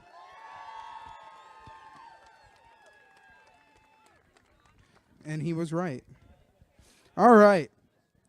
So before we get started, so we originally were supposed to stop in Atlanta, but then this shit election happened, so. All right. I'm Nick Miles. I work for the Walkaway campaign. The Walkaway Foundation, which is a 501c3, does not support and endorse any direct candidate, organization, cause, or business that is in attendance and or speaking at this event today. With that, I would like to introduce our MC. He's a Marine. He's the founder of 1776 Forever Free, Dr. Cordy Williams. It's always weird hugging Nick because I'm like 5'0" and Nick's like 6. It's like whenever somebody gets over 6'3", it almost feels like breastfeeding. You know what I mean? It's really weird if you're a short guy. But as Nick said, I'm a former Marine. I'm a father of 2. I'm a lifetime patriot. And you know, anytime I'm associated with this movement, it's an honor because as you guys know, Brandon is what he's created and who he is as a human being. Are just incredible. I mean, thank God for people like Brandon. Can I get a round of applause for Brandon? Everything he's doing? Like, amazing, right? Amazing. So, in my journey, I got to speak in Sacramento and in Dallas with the Walkaway campaign. And I got to say, it's so nice to know that there are Americans like all of us that are sick and tired of being sick and tired with the direction this country's going. And that there are people like the amazing speakers that we have today that want to change that and shift that. How many veterans do I have out there, by the way? God bless you guys. God bless you guys. Thank you for what you do. Well, you guys are in for such a treat today because the speakers that we have are just going to bless you. I encourage you, follow all of them on Twitter, Facebook, YouTube. All of them have a huge following. All of them are first class. And I'm proud to say that I'm friends with 99% of the ones that I know for sure. And I can't wait to become friends with the ones that I don't know. But this next speaker is an amazing friend of mine. I met her about 3 months ago now. And when I was reading up on her, like right after I met her, I was blown away at how quickly she just blew up. And what she did for this country. She went to a Trump rally. Right? She was like many of you out there that believed the lies of the fake news media and the Frodos and the Don Lemons and all that, right? And you just didn't know what you didn't know. And then she goes to a Trump rally and she sees how there's people that are united and it doesn't matter who they sleep with at night. It doesn't matter what color their skin is, and it sure as heck doesn't matter what God they worship. And so she wrote this letter. The letter goes viral. And come to find out, the lady wrote it in like 20 minutes. She wrote it in like 20 minutes. If I write anything in 20 minutes, it looks like my 2-year-old wrote it. Right? Can I get an amen to that? And so this doctor who has like 500 degrees, she's got an MBA, she's kicking butt, she's all over the place, Twitter, YouTube, you name it, huge following. And I could go on it for another 5 minutes, but I won't. I want to introduce my good friend, Dr. Karlin Bursenko.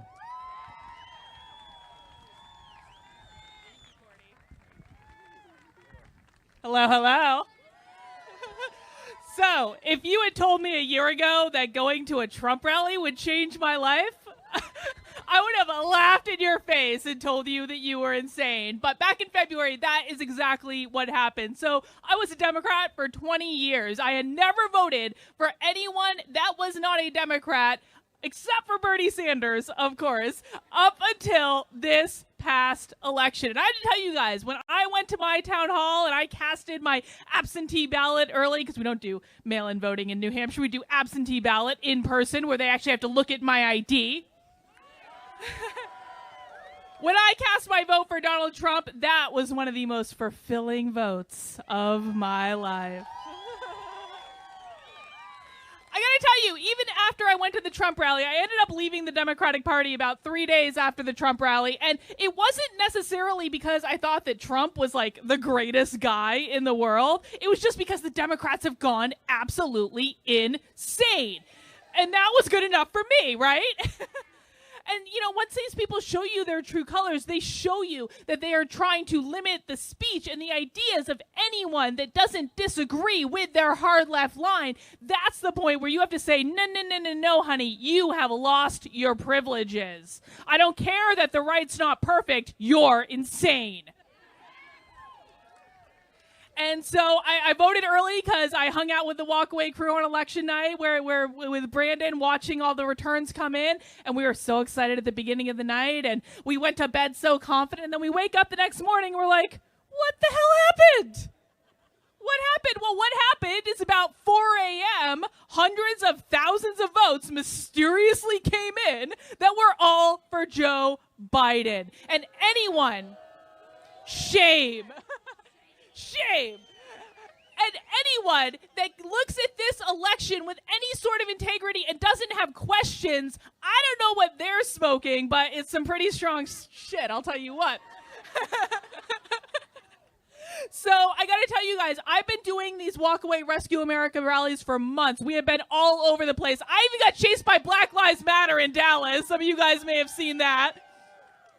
And we've been begging the right over and over and over again to come out and show up and be brave and speak up. And sometimes you do, and sometimes you don't. I'm going to be honest.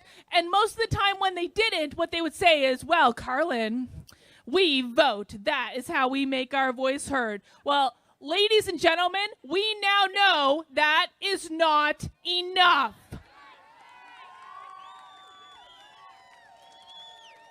You know, there are a lot of people like me that are making our way over to the Republican Party. I'm actually planning on registering as a Republican pretty soon. I feel a little dirty, but it's going to be okay. And one of the benefits you're going to have with people like me in the Republican Party is we don't shut up. We show up. We do these rallies. We know that you have to speak up and you have to be brave because that is the only way we make change. How many were here yesterday for that amazing march? Would you have ever thought any of that was possible just 6 months ago with the Republican Party? That's crazy. It was a wonderful day. And then we saw last night exactly what happens when the left doesn't get their way and when you don't agree with them. And what the message I want to send is like, guys, literally, I've been chased by Black Lives Matter. You have to stand up to these people and tell them no. And what I was so proud of is so many amazing patriots last night that did just that. So I've always been a sucker for an underdog. I have. And I kind of view Trump supporters as the ultimate underdogs. And, you know, recently, you know, I'm sure many of you heard this speech, but I'm still new to all this, so I just heard it for the first time. Trump gave a speech at Liberty University in 2017 where he said, embrace the title of the outsider. Being an outsider is fine. Embrace that title because the outsiders are the people who change the world. Trump supporters are the ultimate outsiders. They are the counterculture. They are, dare I say, the new punk rock. And what I loved about yesterday so much was so many people showed up and they told the media right where to stick it. Because the media does not call elections in this country. And every single one of you need to take advantage of that God-given First Amendment we are so lucky to have and speak up and make your voice heard, even in the face of overwhelming adversity. Because that's what outsiders do, folks. We don't take no for an answer. We don't listen to the media when they say, why don't you just shut up and go home and accept that Joe Biden is president? We say no. We're going to see this through to the very end. You know, one of the things I said to the walkway crew on the day after Election Day is I looked at them and I said, we have done everything we can to fight this. But apparently, we all have to give just a little bit more. We need to keep showing up every day. This is going to make its way through the courts. This is obviously going to end up in the Supreme Court. And our job is to keep the faith and keep showing up and speaking up and not letting the media tell us to shut up. So one last thing I want to say, because I know that so many of you have friends and family with Trump derangement syndrome. I know it has strained so many of your relationships. I know they're probably taking a real beating right now when they're telling you, well, just accept the president. And here's the thing. What I want you to know emphatically is don't give up on them. Don't. Because we don't know how this is going to turn out. We don't know who's going to get inaugurated in January. But if it does happen to be Biden, if it does, we need to consider this possibility. There are going to be an epic amount of red pills handed out over the next 4 years. And it is going to wake the Democratic Party up in a way that they haven't anticipated. And when that happens, you all need to be there for them. I remember how jarring it was when I woke up and I realized how much I had been lied to my entire life. I am still uncovering the amount of ways that I have been lied to by the media. It is a jarring experience, and they need people to love them, embrace them, say, honey, it's going to be okay. Do not become what the left has become.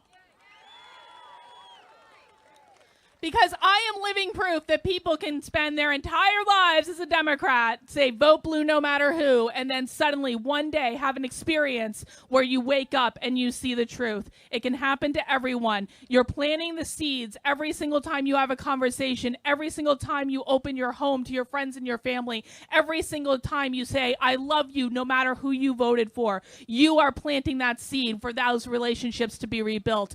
Don't underestimate the impact of that. All right, guys, I can see we've got some fighters here. You got a lot of great speakers to listen to. Thank you for coming out. All right, give it up for Dr. Carlin one more time. So awesome, right? How many outsiders do I have in the audience? They're going everywhere. You're like, we're just trying to get we just want a, what do you call this, a bracelet. But how many outsiders do I have? Amen, right? Because outsiders are going to move the needle from the inside. That's how we do it. We do it from the inside. We do it peacefully. All those things you saw this morning of people being accosted and hit and punched in the face, that's not us. We show up differently, right? Well, I mean, if you guys haven't seen it yet, make sure you see in Dallas, Dr. Carlin's Fox and Friends interview she did the following day. Like epic and awesome. Make sure you go and see that. Well, God bless her. The next person that we have coming up, you know, I'm blown away. Like when I was young, I didn't get into politics. I didn't know anything about it. You know, I was like my 4-year-old. I just loved everything Trumpy, and I just kind of listened to my parents and whatever. But what's not to love about Trumpy? I mean, you know. But this guy, I think he was blogging at like 8.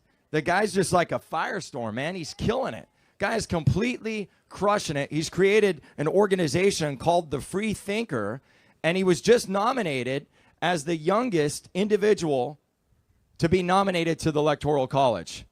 The youngest individual. Oh my God. So I want to introduce this stud of a man, awesome patriot, C.J. Pearson.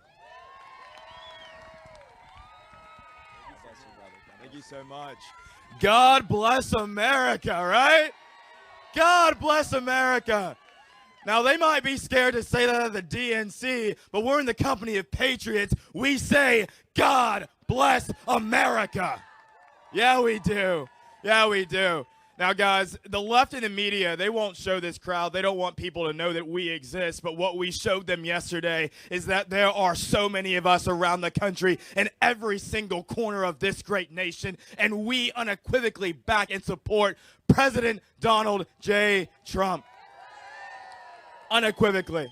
They can ignore us. They can hide from us. They can spread all these lies. They can say that Joe Biden won, that he got all of these votes. But we know that not to be true. We know that not to be true. There was not a single moment in Joe Biden's entire campaign where he got a crowd as big as this. Not a single moment. And they want us to just randomly believe that Joe Biden was elected president of the United States, that he beat Donald Trump. Do they think we're stupid? They think we're stupid. They think that we believe that every single night when we would go to sleep, Donald Trump would be winning. He'd be winning in Georgia, winning in Pennsylvania, winning in Wisconsin. But when we would wake up that next morning, somehow, some way, they would find the votes that somehow made Joe Biden the projected winner of these states? What?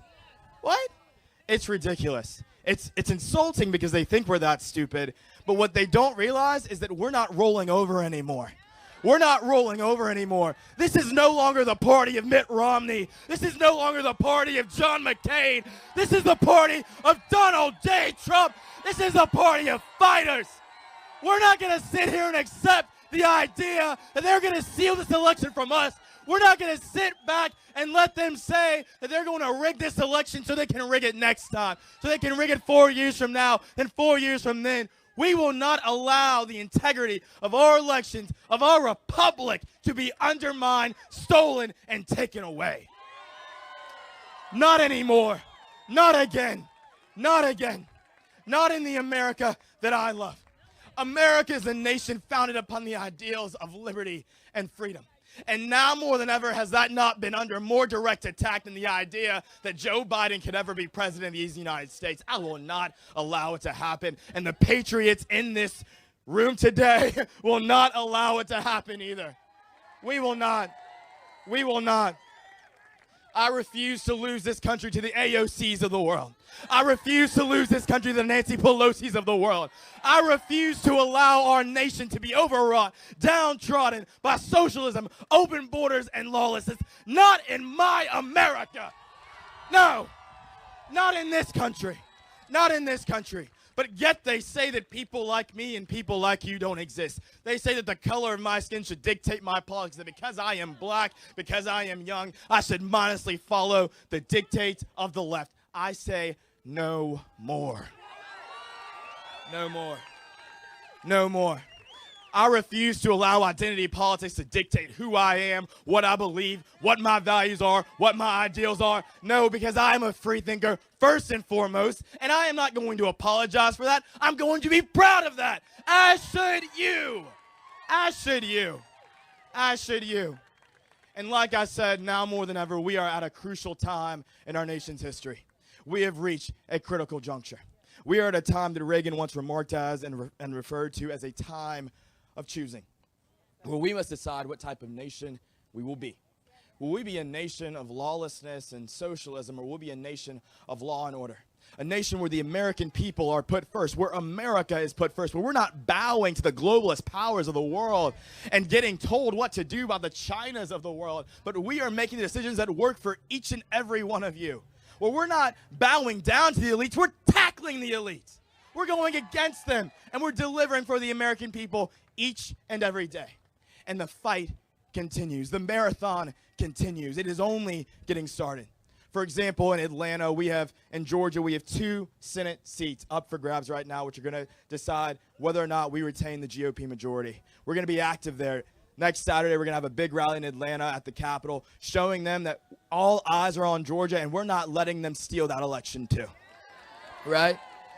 We're not going to allow them to steal that election. So the fight continues. The movement lives on. Do not allow the media to take away your enthusiasm, to take away your passion for this president. He has done good work for us, and we owe it to him to have our back like he has had ours. And I'm in this fight for the long haul, and I know that you guys are as well.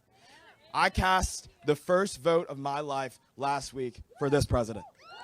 The first vote. The first vote. And it is my belief that next month, I will cast my electoral vote for Donald Trump as well. And it is my belief that if we keep the fight, we keep the passion, we continue to go hard, we continue to do this, that Donald Trump will be the president for the next 4 years. God bless you. God bless America. Thank you so much. Thank you, Brandon. Public service announcement. Hi, guys. I'm Nick Miles. I work for the Walkaway campaign.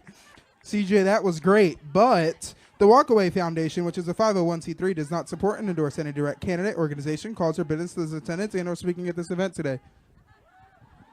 Awesome. Awesome. Well, you know, always blown away at people that start early. I mean, this guy's probably going to be president someday. Can I get an amen? Unbelievable. Unbelievable. Well, this next stud coming up is probably one of the funniest guys I know. And he and I bonded over a Tasty. That's a cigar, if you didn't know. We bonded over a Tasty. And I feel like in the conservative movement, he's really brought up the humor of delivering a message that's sometimes really difficult. His platforms are huge, just like his heart. My good friend, Mike Harlow.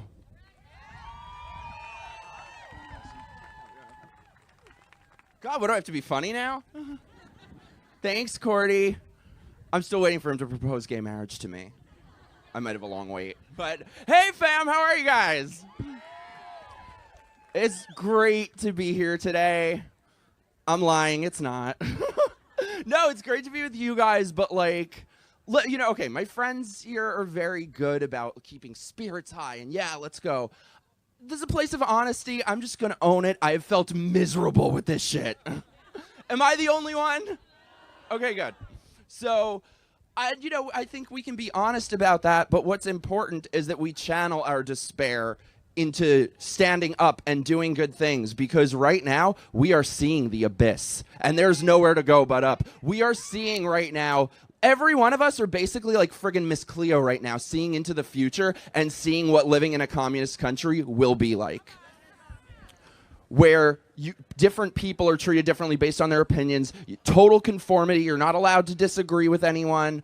Every place is boarded up and the government can tell you everything from who you can speak to what opinions you can have, who you can vote for, to how many people you can have over your apartment for Sunday dinner. This is basically like our trial run of communism right now. So I don't know about you guys, but this election, I may not be an expert. I'm just like a lippy bitch with opinions, but this whole thing just reeks of bullshit. I've been watching elections my whole life. I've never seen an election where every state simultaneously just decides to stop counting at 10 o'clock at night. At 10 o'clock, it was past their bedtime, but then at 4 a.m., some lady with a zip drive can find 100,000 votes for Joe Biden right where he needs it. And I've been saying for this whole time now, I'm like, is there any precedent of this ever happening in any election in history? Venezuela. Then I remembered something, though. There sort of is precedent of something. Let me take you guys on a little trip down memory lane right now, because, I love my fellow Americans, but as a people, it seems like we have very short-term memories. Does anybody remember the Iowa caucus of this last election for the Democrats? So let me paint you a little picture. So I'm sitting in my living room watching the Iowa caucus, watching the results come in, and Bernie Sanders had won a decisive victory. And, obviously I'm standing on the stage, so clearly I can't stand Bernie Sanders, but they hate him not because his ideology is super different than theirs, but because he has a little 0.1% spark of independence and nonconformity, and that must be crushed in progressive utopia. So I'm watching these results come in. Bernie Sanders was a clear winner. Joe Biden, the highest estimates had him at maybe like 9-10%. And in the Iowa caucus, you have to hit at least 15% just to move on to the next state. He would have been done for. So what happened? Oh, there was an error, so they're going to stop counting. Sound familiar? And as soon as I saw that, I was like, uh-huh. And tomorrow, I guarantee you, when they start counting again, Bernie Sanders will not be the winner anymore, and Joe Biden will magically be at 15%. What happened? Next day, Bernie Sanders no longer the winner. Joe Biden, they found they just find votes. He manifests votes. Isn't that amazing? They just found votes. So we've seen them do this before. We know what they are capable of. Democrats talk so much about, democracy, protecting democracy. The last two primaries they rigged against the same person. And he must have some complex that he's just like, yes, give me more. Like, they've screwed him more than none of us, it's been a long quarantine. None of us have gotten screwed that well like Bernie Sanders has. And he's just like, yes, more, please. So, but it's so funny how, for so long, Democrats and liberals and Bernie Sanders voters have been saying they rigged their primaries, but that doesn't tell them anything about their own party. And now suddenly, oh God, I don't know about you guys, the past week since the election, all these people I used to know and all former friends of mine, they're all friggin' coming out of the woodwork now, bitching. They had nothing to say to me for years now because they only say anything when they're part of the herd. And now they have people behind them, they think. Maybe not for long. So anyway, though, now suddenly it's a conspiracy theory to question what is visibly in front of your eyes, all of these questions that we have. That's funny, though, because I'm old enough to remember when the idea that Iraq did not have weapons of mass destruction was a conspiracy theory. And the fact that Democrats rigged their own primary was a conspiracy theory. And hashtag Epstein didn't kill himself was a conspiracy theory. Get the fuck out of here. That's kind of what this reminds me of, too, because let's talk about Jeffrey Epstein. Remember that? Where we were told, he committed suicide, and no one saw it, and, simultaneously, every camera just malfunctioned. There was an error. There's always an error to do exactly what the leftist establishment wants. It's like magic. That's exactly what this is. Every state stopped counting, and they found votes at 4 a.m., and they were on zip drives, and every vote was for Biden, and all these errors and glitches and errors. But it's nothing to see here. Get the hell out of here.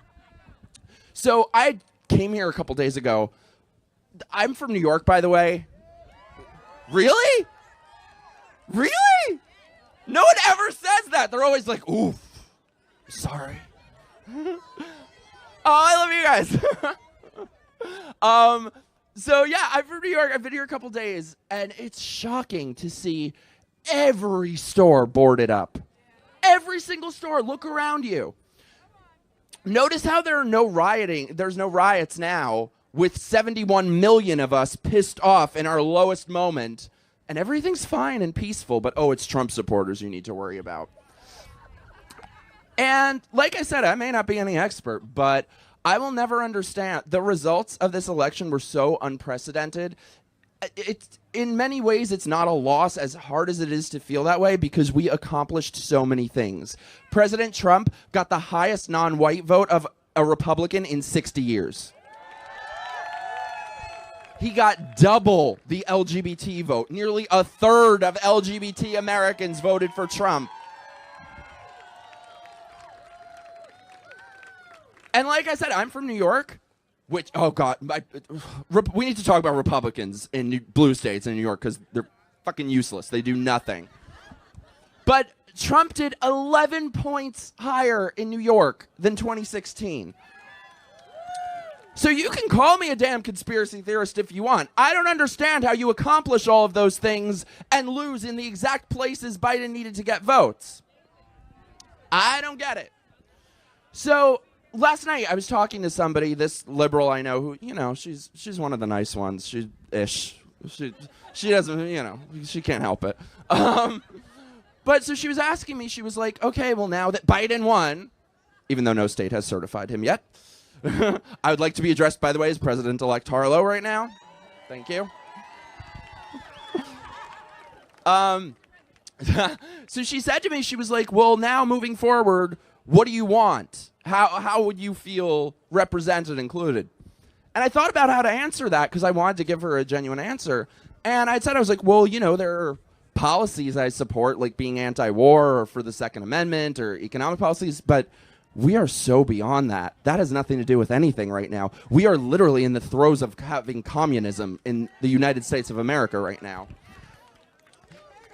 And that's another thing they call a conspiracy theory. But what is so insidious about this is that it is not communism in the way we typically think of it. They have gotten us, the government doesn't need to spy on us. They've gotten us to spy on each other in creating this culture of endless lockdowns and masks and turning neighbor against neighbor. So yeah, and it's crazy, by the way, seeing every store boarded up and people just taking over the streets with Antifa. It seems like we don't have laws anymore, and thinking people voted for this. So that's something, though, is I think part of voting for Joe Biden for president, that means now they need to live with Joe Biden as their fucking president. So hopefully not. I hope not. You're right. Sorry. Not yet. That's the thing is, I don't know, maybe this is just me, but maybe this was naive, but I really did have faith in the electoral process, and I can't say that I do anymore, regardless of the outcome of this. So it's hard to know what to do, to stand here on the stage and tell people, vote, run for office, do things, when it kind of feels like, what's the point? But like I said, that is why it is so crucial that every one of us do absolutely everything we can to fight against this bullshit. And last thing, but the thing that I was most worried about if Biden won wasn't even the Democratic Party. I'm concerned about the Republican Party, because for me, if this were the old Republican Party, I would never be a Republican. You know that old Republican Party is going to try to be digging its claws back from the grave, and we need to make sure it stays dead. This is the new right, bitches. We are not going back to being the party of George Bush and John McCain and Mitt Romney. We are not going back to the Republican Party acting as a country club for a handful of elites. And we will not support a Republican Party that is not of the people and based in values of America First economic populism. So look around you guys right now. You will see everything boarded up, everyone telling you, oh, real quick, sorry, I feel like I'm rambling really long, so I'll shut up. But like last night, my friend says to me, "Oh, we got to go to this bar. They have strippers, but I think they're closed." And I don't like male strippers. Like, I don't need to see your swinging banana hammock. We'll invite you there. But so anyway, so they tell us, "Oh, we're still open, but you have to sit. You can't stand, and you can't speak to people from the." I'm like, wait. You can have male strippers sitting but not standing. What a smart virus. When you go to restaurants, you have to wear a mask when you're standing but not sitting. What a smart virus. It knows you can get it here but not here. So I think if we just push people to put some thought and common sense into these things, they'll realize that makes no damn sense. So anyway, thank you guys so much for showing up. Keep standing up. There is no time to be silent. Keep speaking up. Keep standing up. I love you. I love you. I love you. Oh, give it up for Mikey Harlow. Wow. My president-elect himself dropping the bombs. So it's so funny how 2 a.m. everybody gets sent home to eat chili in their underwear and watch Netflix. But it's not a scam. It's not a scam. At any rate, I love that, Mikey. Absolutely. So this next speaker, producer, conservative activist. She's all over the place on social media. I would like to introduce Ashley St. Clair.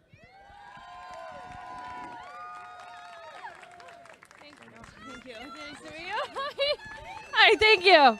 It's a very, very cold day in the swamp, so thank you guys for coming out. We're on what, day 200 and something of 15 days to slow the spread?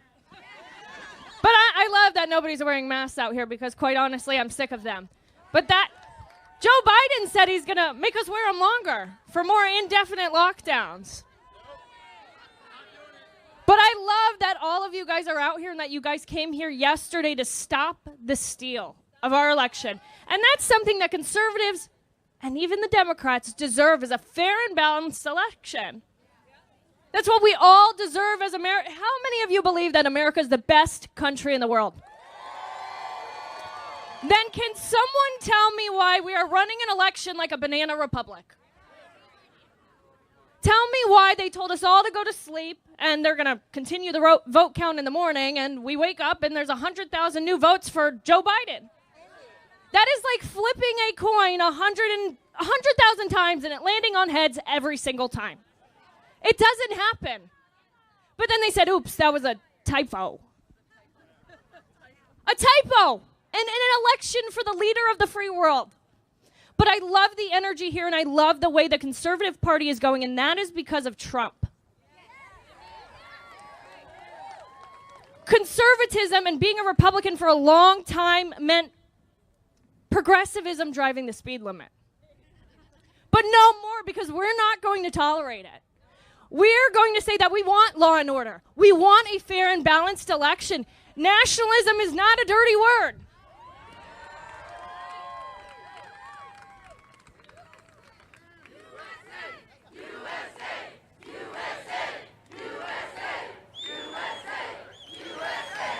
But if I can tell you guys one thing, it's keep the fight. You know, as Andrew Breitbart said, he said, walk towards the fire. He said, don't worry about what they say about you, because those things are said to stop you in your tracks. But when you don't stop, it sends a message to everybody else that they can do it too. And that is what I'm seeing right now. This is nothing like this has ever happened with our party. So thank you guys. Because while we may be the social media voices, it's possible because of you guys. So thank you. Keep the fight up. We can't get angry when they're tearing down statues of our founding fathers when we're not willing to risk a quarter of what they were to make this country. And now it's time to fight. And I'm tired. A lot of these politicians like Mitt Romney, they have no coconuts. They have no spine. And it's time to fight, and it's time for wartime conservatism and demanding all legal votes are counted and every single illegal vote is thrown out. Thank you, guys.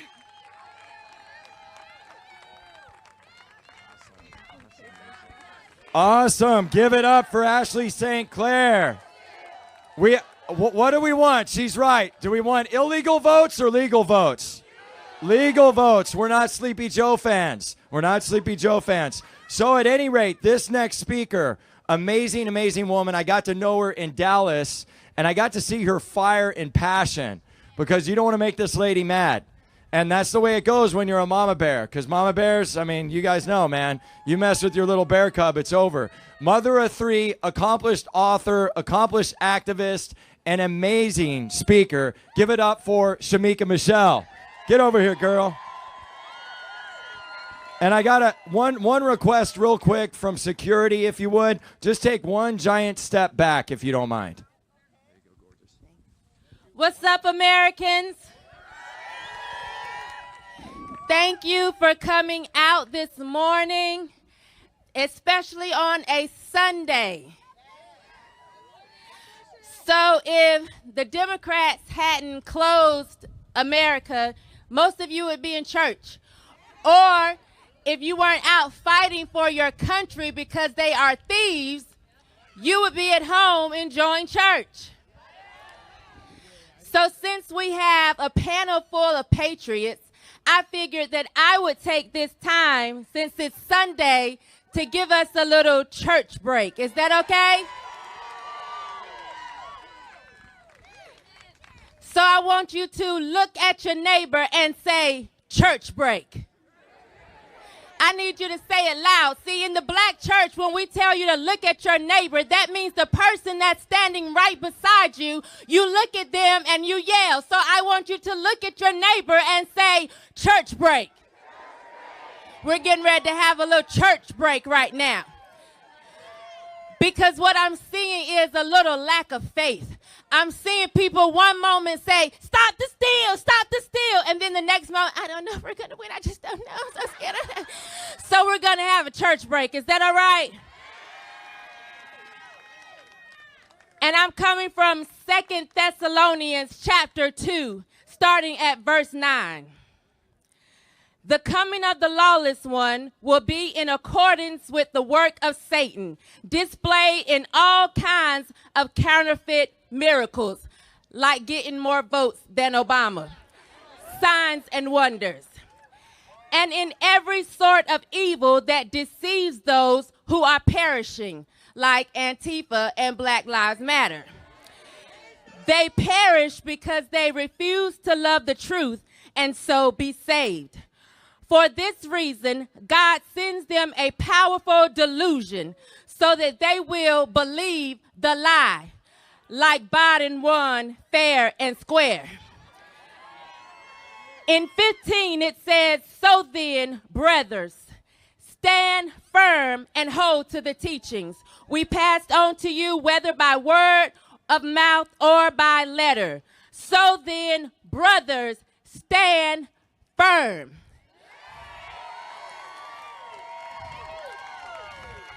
So some of you may be saying, well, stand firm on what? I don't understand, Shamika, because did he win? Did he lose? I don't know. I just want this to come to an end. Stand firm on Luke 12:2. That says there is nothing covered that shall not be revealed, neither hid that shall not be known. So while the Democrats and Joe Biden are thinking that they got away with deceiving America, stand firm and know that there is nothing covered that shall not be revealed, neither hid that shall not be known. They will not get away with stealing this election. Everything that they have done in the dark will come to light. Or like there was a doctor that used to say, it'll all come out in the wash. When I was growing up, the senior choir used to sing a song, and they would say, if you have the faith the size of a mustard seed. And so I grew up thinking that all I had to have was this little bitty tiny amount of faith. And it didn't matter whether I weebled or wobbled. You know, it didn't matter if I was in or out. All I had to have was this tiny, small grain of faith. But let me help you. The scripture doesn't say the size of a mustard seed. What it says is as that of a grain of a mustard seed. So as. And some of you are saying, well, what does that mean? We're not talking about measure. We're not talking about size. When they say as, that means like. That means to the extent or the degree of. So you have to have the faith as a mustard seed, as a grain of a mustard seed. That means like. See, a mustard seed knows that it's a mustard seed. It doesn't think it's a watermelon seed or a tomato seed or a cucumber seed. It is full of faith that it is a mustard seed. So when they start telling you something that does not make sense, you have to have faith as that of a mustard seed. You have to be sure that you are sure. You have to know that you know what you think you know. You have to stand firm. So when they say, Biden won this election, you have to say, there is nothing covered that shall not be revealed, neither hid that shall not be known. When they say, he got 306 electoral votes, you have to say, there is nothing covered that shall not be revealed, neither hid that shall not be known. When they say, President Trump, he lost, and they start laughing, you have to say, there is nothing covered that shall not be revealed, neither hid that shall not be known. Stand firm. See, this isn't the time to be weak. This isn't the time to wobble. See, I understand that weebles, wobbles, and they don't fall down, but the Bible says that a double-minded man is unstable in all his ways. Let not that man think that he shall receive anything from the Lord. Stand firm.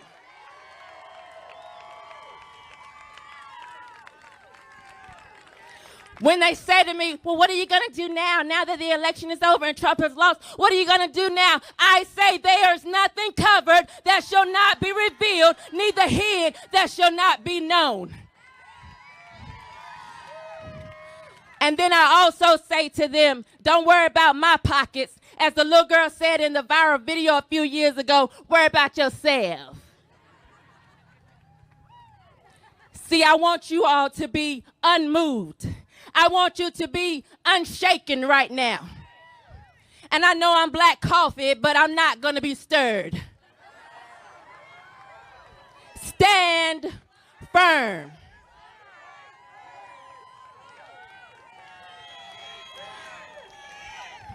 Stand firm. Stand firm. Stand firm. Stand firm. See, I don't know if this is going to make the news because they don't like a black woman who has escaped the Democrat Party. But just in case it does, let me go ahead and seal the anger now. See, they're already going to be mad because I used the Bible against them, and they feel like they own religion. But let me make them more mad and more angry because they think they own Negro spirituals as well.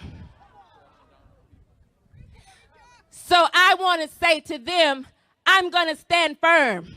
You're going to stand firm. You know why? Because I got a feeling everything's going to be all right. I got a feeling everything's gonna be all right. I got a feeling everything's gonna be all right. Be all right, be all right, be all right. Look at your neighbor and say, church break. Thank you, Americans. Wow, give it up for Shamika Michelle. I told you guys not to make her mad. I told you not to make her mad. She just took a fire hose out and just roasted all the demons. I mean, Democrats. Excuse me, I misspoke. I hate when I do that. So this next speaker, amazing guy, amazing dude, activist. This guy's like a social media guru, such a stud. He was recently involved in the Nevada Stop the Steal, one of those contributors, and just an awesome, awesome guy, Michael Kudre. Thank you. What's up, Washington, D.C.?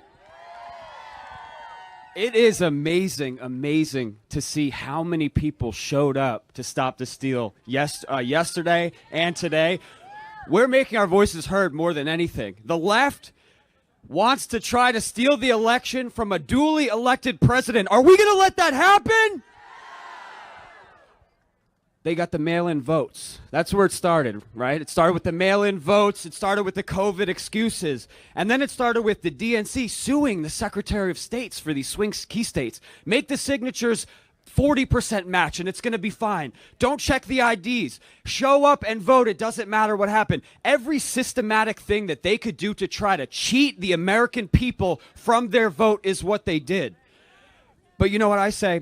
Ali Alexander, who organized the Stop the Steal rally nationally, he called all of us up, Scott Presser and all these other great influencers. They called us up and they said, we need to be in every single state and we need to do it in 24 hours. Can we do that? And boom, 24 hours later, thousands and thousands of patriots came in every single state, every state capital, and we made our voices heard. And then we put 1 million people in Washington, D.C. yesterday. If they think they're going to steal this election from us, they've got another thing coming. We don't go silently. Our president fought every day. Relentless attacks on this man's character. A godsend he was, by the way. The man came to save this country. He came to save this country. He fought off the impeachment hoax. He fought off Russian hoax. He fought off the media slander. He even got COVID and kicked COVID in its ass. The man is a warrior. And I need, and he needs really, all of us to be warriors as well. We don't go silently. Okay? We make our voices heard. We show up. If it's going to take 5 million people in the Capitol to make sure they don't steal this election, are we going to be there? Never go silently. Never give in to the left. They've got the media, okay? 6 corporations control like 92% market share of media in this country. All these radio stations, all these liberal outlets. We go out as good people in this country. We try to make our voices heard. We try to awaken the masses. The cultural shift is happening. The information switch is happening. People are more informed, more involved, more active than I have ever seen in my entire life. And that's not because of me. It's because of you. It's because of you guys. So I don't have too much to say, but I did want to mention one thing. Dominion, we're the most powerful country on this earth. And we have the software from hell. All the things that we could have, but our elections are so fraudulent. And you think that this was the first time that fraud happened in an election. They've been doing this for a long time. They were so confident with Hillary Clinton. They really thought that Hillary would be put right up. You think that this is the first time they've been doing fraud. They've been doing this for a long, long time. And now in 2020, there's just too many people awake. Too many people know what they're doing. They think they're going to steal this election away from us, but we will fight like we've never fought before. Am I right? We need to make our voices heard. And this fight is long from over. We showed up yesterday, national news. We absolutely crushed it, by the way, guys. And it's because of you. It's because of you. I saw people driving in from Florida. I saw people driving in from all across the country. We closed down the train networks. It was so freaking crazy. Okay? So the energy is real. The activism is real. The patriotism is real. The love of God and love of country is real. This is not just a political movement. This is a spiritual movement. This is a movement between good and evil. This is people trying to steal our country. You know what's crazy? I'm banned from Twitter right now for 7 days.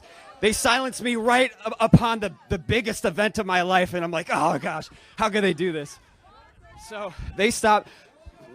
The election fraud was so blatant. Parler, yeah. Yeah, we need Parler. We need Parler. There's no doubt. I'm on Parler. I just don't use it that often. I need to start.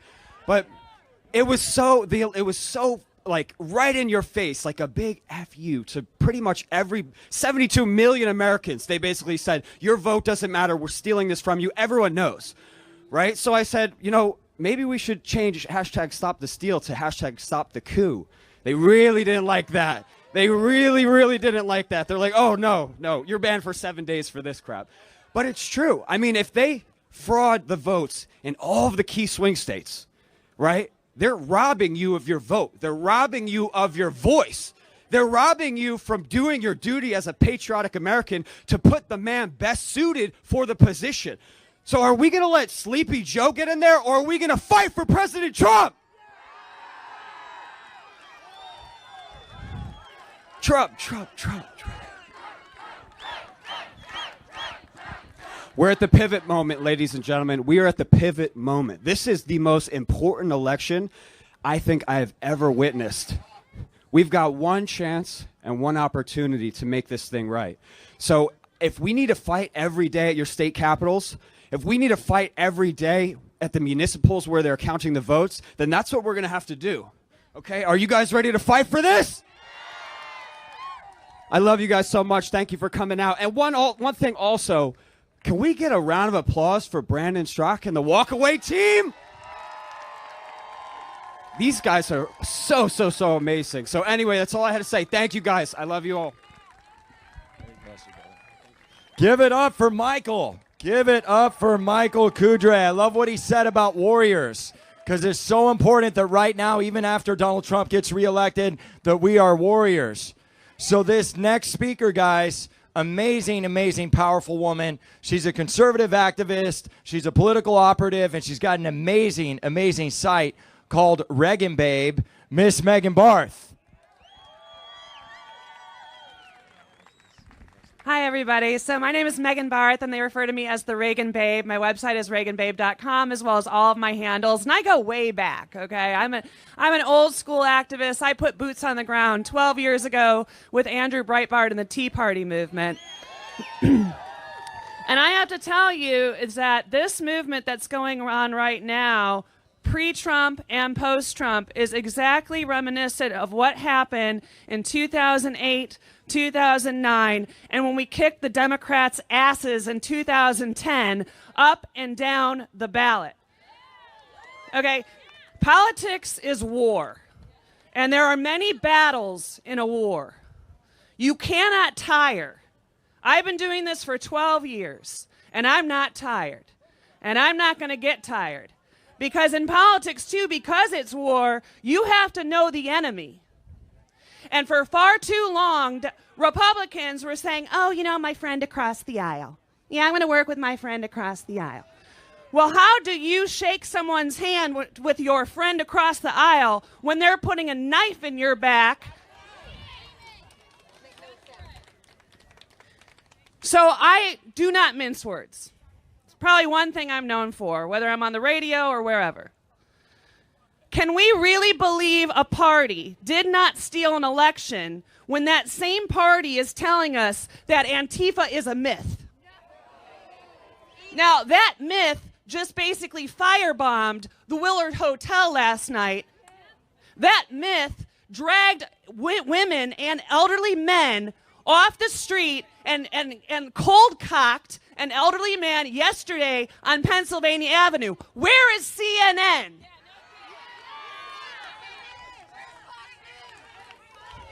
Where is Fox? You know what? I will tell you what.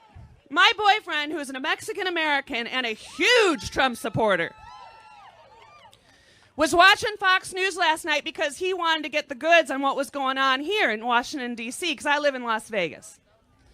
And he goes, babe, he goes, Fox just said 1,000 people attended the march yesterday. 1,000 people. I had 1,000 people at the Willard Hotel and in front of the Willard Hotel. 1.7 miles between Freedom Plaza and the Supreme Court. That was the march, 1.7 miles. You could not fit an extra person on the street or on the sidewalks. It was wall-to-wall people. Now, let me tell you something else. When we were doing the Tea Parties back in 2008, 2009, and taking over streets in every small town and big town and city across the country, Fox News and everybody else was saying the same thing. Just 1,000 people. Just 1,000 people. They've been lying to you for years. And even though Twitter and the technology giants tried to silence this rally by shutting down the Stop the Steal hashtag or the Million MAGA March, we still got 1 million people on the streets last night. So we know that the party who calls Antifa a myth stole an election. We know that the party who allows communists, Marxists, and socialists in their party stole an election. The Democrat Party is no longer the party, your grandfather's party, JFK, no. They let in and basically roll out the red carpet for socialists. Can someone please tell me what a democratic socialist is? What the hell is a democratic socialist? A myth. A myth. There is no difference between a socialist and a democratic socialist. No one's explained that difference. Why in the hell would you vote for somebody that refers to themselves as a Democrat socialist? Because that gives you what? One step closer to communism. And I am not going to split hairs on what the difference is between a democratic socialist and a Marxist and a communist, because they're all the same totalitarian, despotic bunch. They want to talk that they're the party of diversity. They're the party of diversity. Well, they're not the party of diversity of thought, because Brandon wouldn't have to start the walkaway movement, would he? Wave your rainbow flags, wave your Trump flags, wear your Trump hats, wear your walkaway signs, because the fight, the battle, the war is not over. I will stand with each and every one of you that will stand on the side of liberty. I will stand with each and every one of you that stands on the side of freedom. And I will stand with each and every one of you that wants to protect this republic. I thank you so much for showing up, because that's half the battle. Now we have to take it back home to our streets and hold our elected politicians, if they were elected fairly, accountable. And we have to, I'm going to leave you with a quote from Reagan, because I'm Reagan, babe. The future does not belong to the faint-hearted. It belongs to the brave. You are all brave. Thank you. Awesome. All right, give it up for Megan. Give it up for her. Powerful stuff, because we don't want communism, we don't want socialism, but it's the same bottle of wax. Brandon has a real quick message here. Come on up, B-Money. Hey, everybody, very quick break, very quick disclaimer. Just want to remind everybody that the Walkaway Foundation is a 501c3, and we don't endorse any candidates or political parties. The views and opinions of all speakers are merely their own views and opinions, and not necessarily those of the Walkaway Foundation. Thank you very much. And to our audience watching on RSBN, first of all, thank you, RSBN. Can we give it up to RSBN?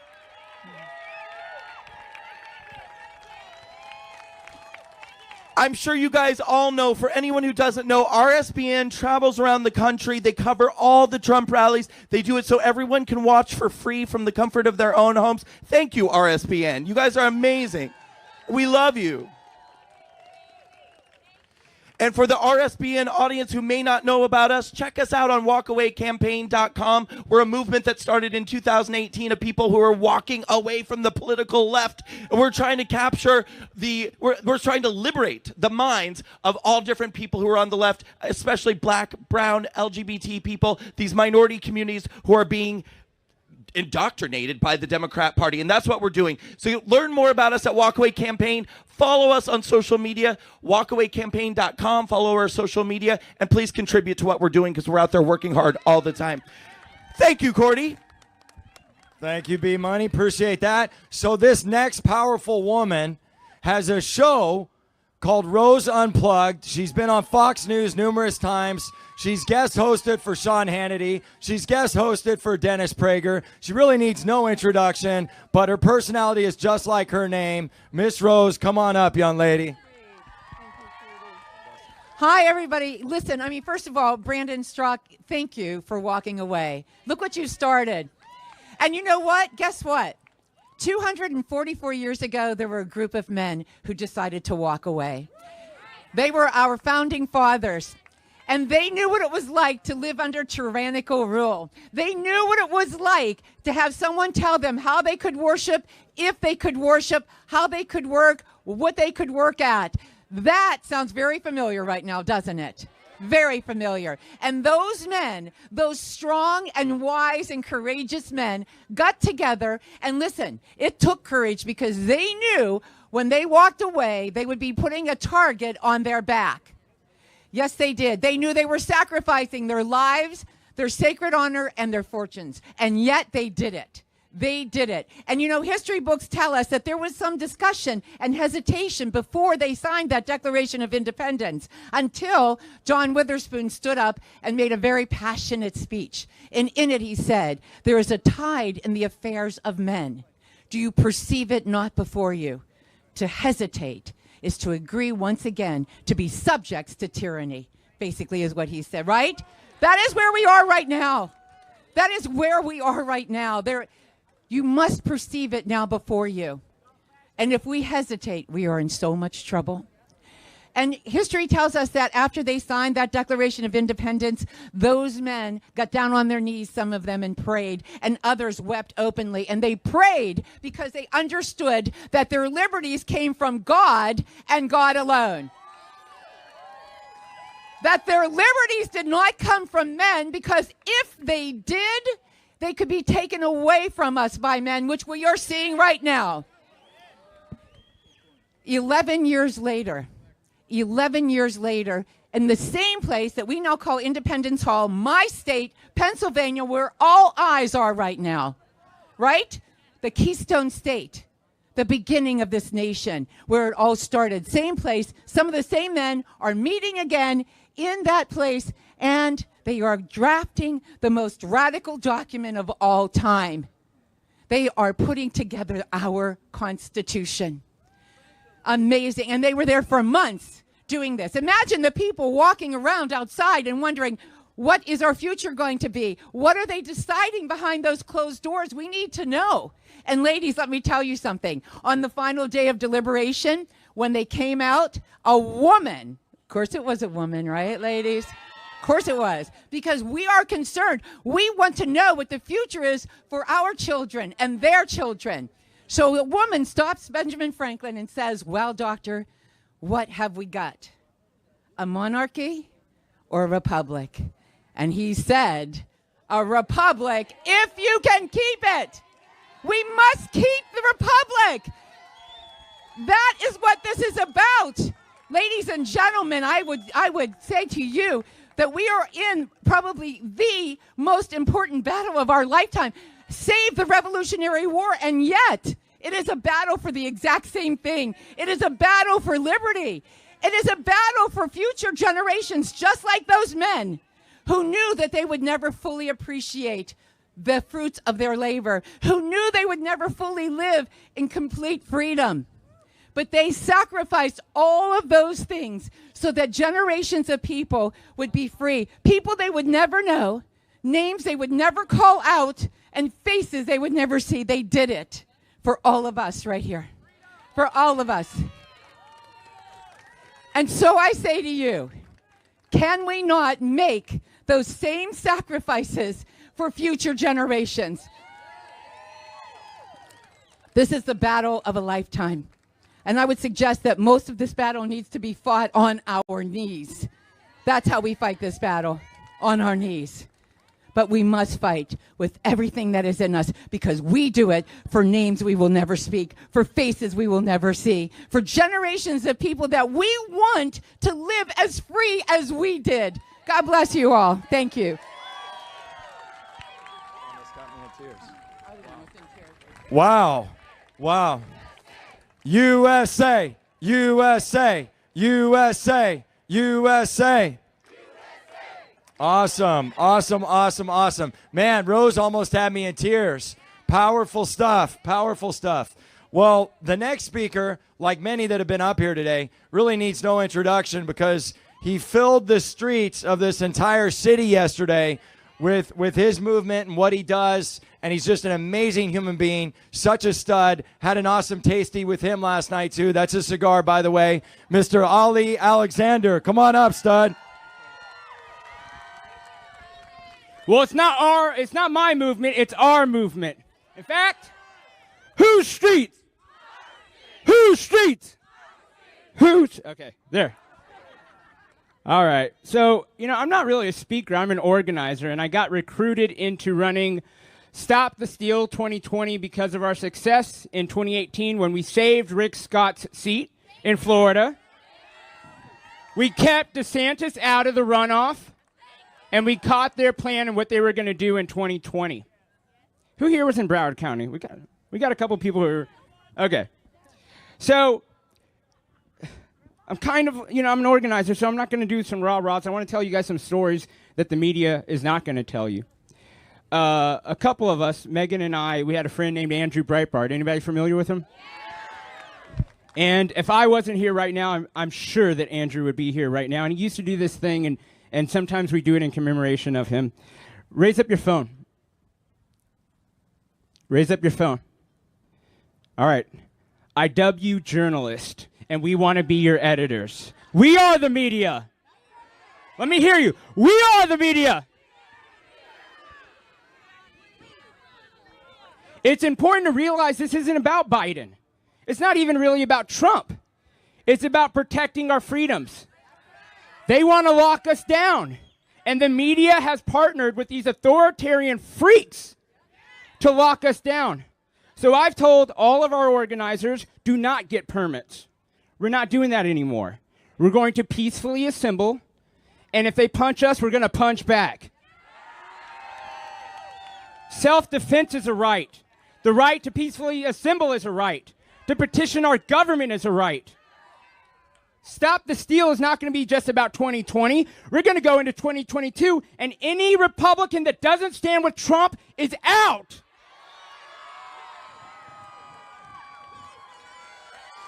This party, and I'm talking to Ron and McDaniel, will fly with us at the forefront, or it will sink and we will kill it.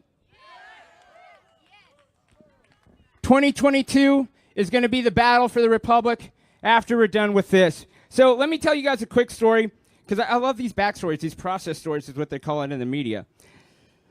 So when the election happened, there was a lot of sadness. I don't want to say despair because that's a sin, but there was a lot of sadness, and a lot of us were talking with one another. And I woke up with a text message from Scott Pressler. We love Scott Pressler. You know, the guy who Ronna McDaniel should have hired to run national voter registration. That guy. Donate to him. And I decided that I wasn't going to respond because he said, you know, I've got airline miles. I've got the people. I need some direction. And I ignored that, and I went to, I don't want to get emotional. I went to brunch with a couple of guys that I mentor. And I told them, they said, hey, are you going to run Stop the Steal? And I said, no, I'm not. This is the party's job. They've raised hundreds of millions of dollars to do this. And they said, well, are people in the street really that important? I said, yes. We have to slow the process down enough for Trump's stupid legal team to catch up. And we did that. How many people were at their state capitals last week? So Megan and I were there at the birth of the Tea Party movement. We're some of the original co-founders. And you have to understand, we had Fox News' help 2 weeks before April 15th. And so that boosted it to where we got 1.8 million people out in 81 cities. This time we didn't have Fox News. We didn't have National Review.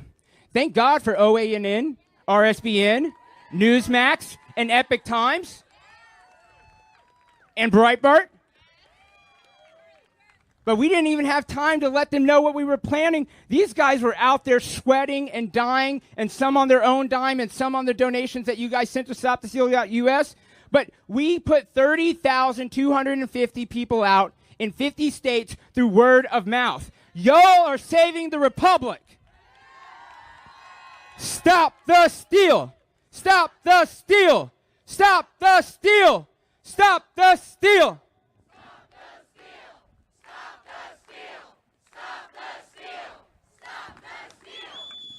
And so I felt guilty, and I was like, all right, we're doing this. But I'm not doing it if I text these guys and they give me any grief. You know, if I'm going to play secretary, I know it's Sunday, but I'm going to cuss, so get ready. If I'm going to play secretary, bitch, then I want these guys to be cooperative. And they were. And I didn't have a relationship with Brandon Schrock before this. In fact, I didn't really like him because he was too similar to me. And in our group chat, he said, send me where you want. And he volunteered. We didn't ask him. He volunteered. And I said, well, Brandon, again, because he's too much like me, I thought, well, let me play to his ego. We're strongest in Pennsylvania, Brandon. We're strongest in Arizona. And he said, where are we weakest? I said, we're weakest in Michigan. We got nobody right now. He said, all right, I'm going to get on a plane to Michigan.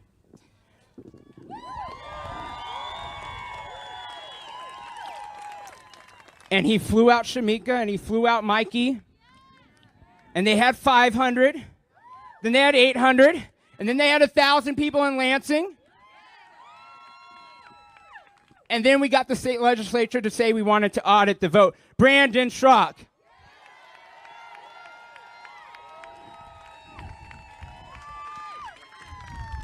And then we got similar out of Wisconsin. We're working with the Arizona State Senate. we're going to pound the hell out of Georgia because they got some bad Republicans here.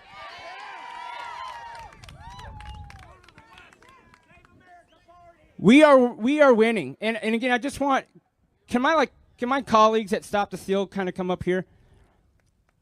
Mike, Courtney, Megan, Brandon, Daniel, Rose. Okay, Rose. These guys are saving America. It's not me. It's these guys. A round of applause. Scott Pressler.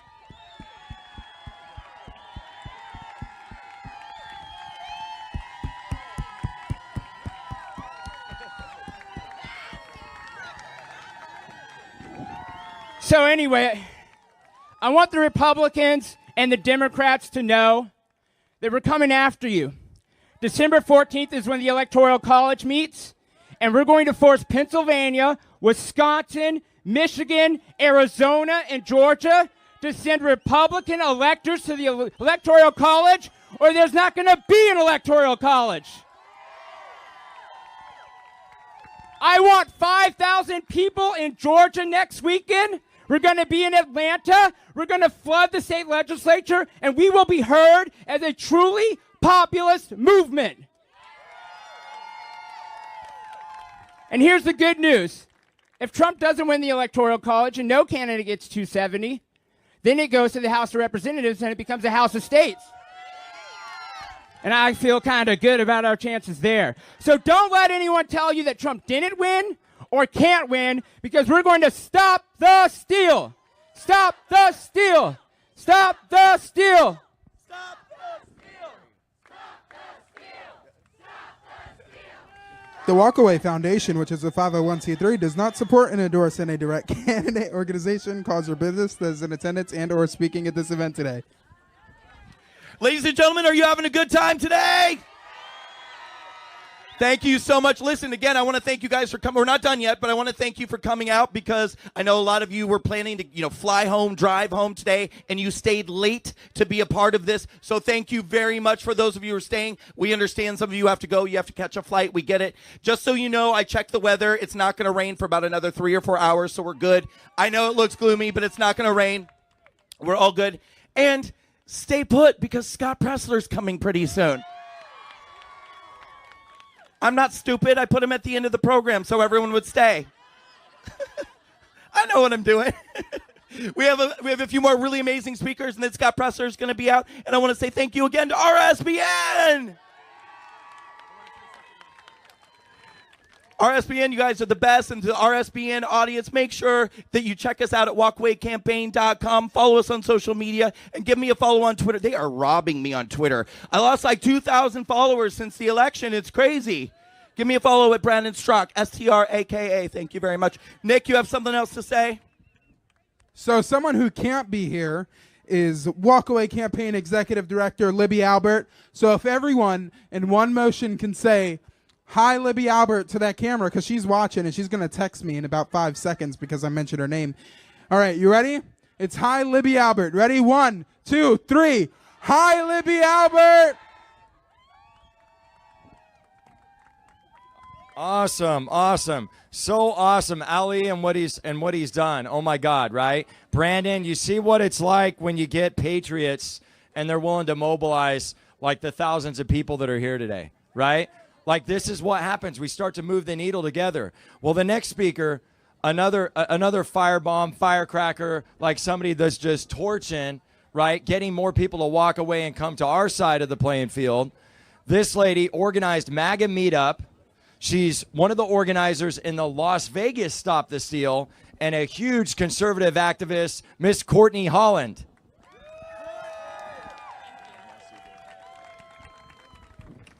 How's everybody doing? I love this. Our MAGA we are family. We are a movement of love. So much positive energy. Everybody's out here having a great time, and we're all here to support each other. So my name is Courtney Holland. I'm based out of Nevada, Las Vegas specifically, been there most of my life. And for those of you who don't know me, I'll give a little backstory. So I grew up very apolitical, didn't really care about politics, was just doing my thing, going to school, working, the whole thing. At one point, I grew up in a conservative family. And at one point, I remember in college, I went to UNLV, go Rebels. Obama was president, and he was talking about raising taxes on something. If they could tax oxygen, they would. Yeah. I remember telling my mom, I was like, well, maybe it's not a bad idea if we raise taxes, because that's going to help, all of us. I about gave my mom a heart attack that day.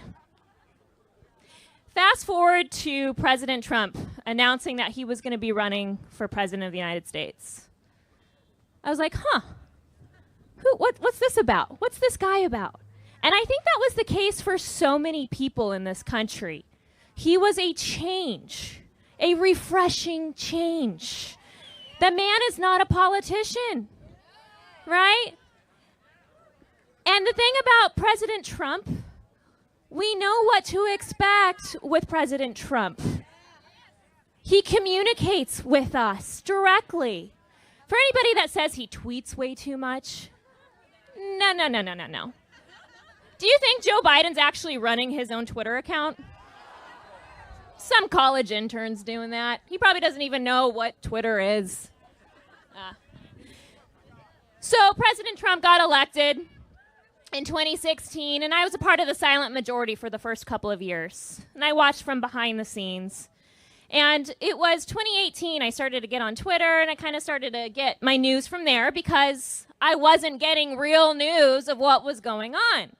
And so I started following people like Ollie Alexander and Megan here and Michael Kudroy and Jack Posobiec and a bunch of these other activists that are here in the scene. And my interest really spiked. 2018 in Nevada, midterms come, and we went dark blue. We got our asses handed to us, quite frankly. Absolutely, I think the voter fraud has been going on for a long time. But it motivated me. I said, I can't stay silent anymore. I need to become outspoken. I need to get loud. And so I did. I got loud on my social media platforms, and I started going to various Republican events to volunteer and devote my time to see what I can do to save my state and to save this country. I lost a lot of friends. How many of you have lost a friend because you're a supporter of President Trump? How many of you lost family? It's sad. It really is. It really is. And they're the party of tolerance and inclusion and diversity. And we are free thinkers, and we can't be accepted by that. You know what they do instead? They call us chumps. They call us deplorables. Well, I'm right here. I'm a proud chump for Trump. So I got loud. And I actually flew myself out here by myself in 2018 in December to go to the first American Priority Conference. And I met a lot of these good folks here behind me and started building relationships with them. And Ali, I can't say thank you enough for what you've done to help support me and help me grow within this movement. He was one of the first people who really was a support system for me. And so I came back to Nevada after leaving that conference, and I said, what can we do to spice things up a little bit? We're not your, I don't want this stodgy Republican Party. Let's spice it up. And I'm from Vegas, so I'm like, let's, Vegas this, right?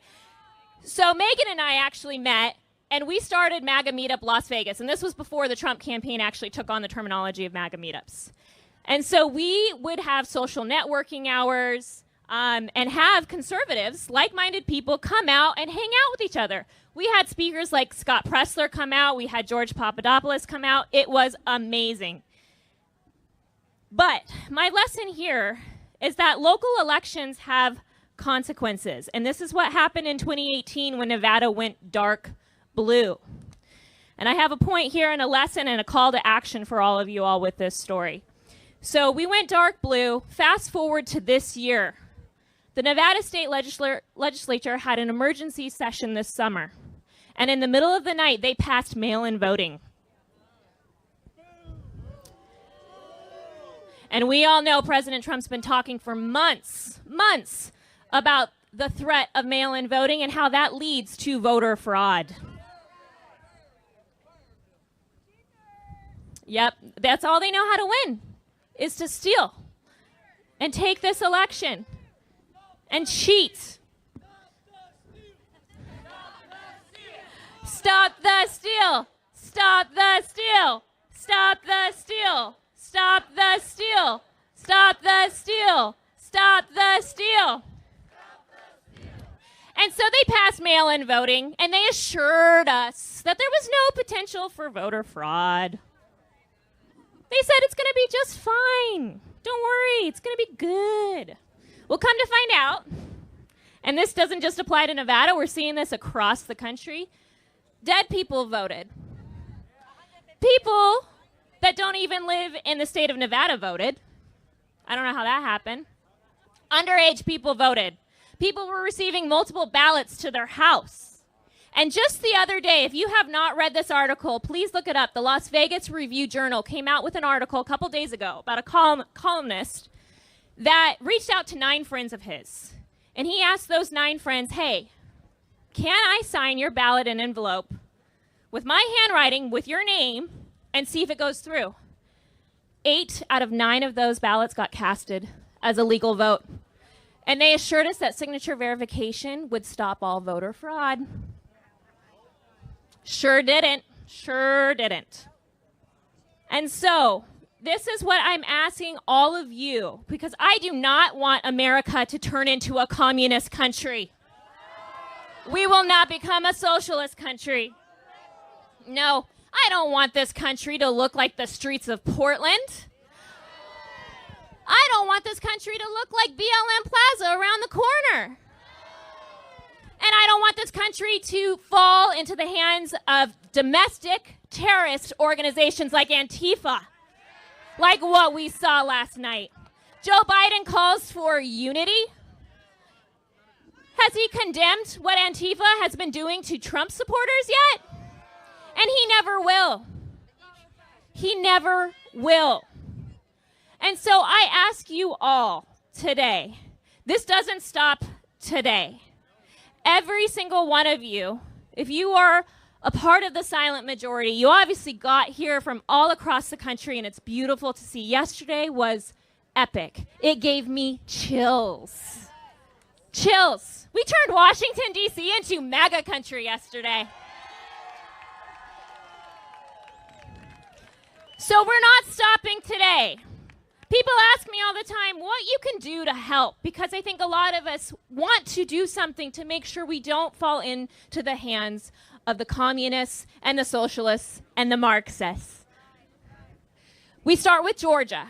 We need all eyes on Georgia. If you guys can get down there and help out, we absolutely need it. We need to hold on to the Senate. And beyond this, because we're demanding voter transparency and voter integrity. Transparency should not be political by any means.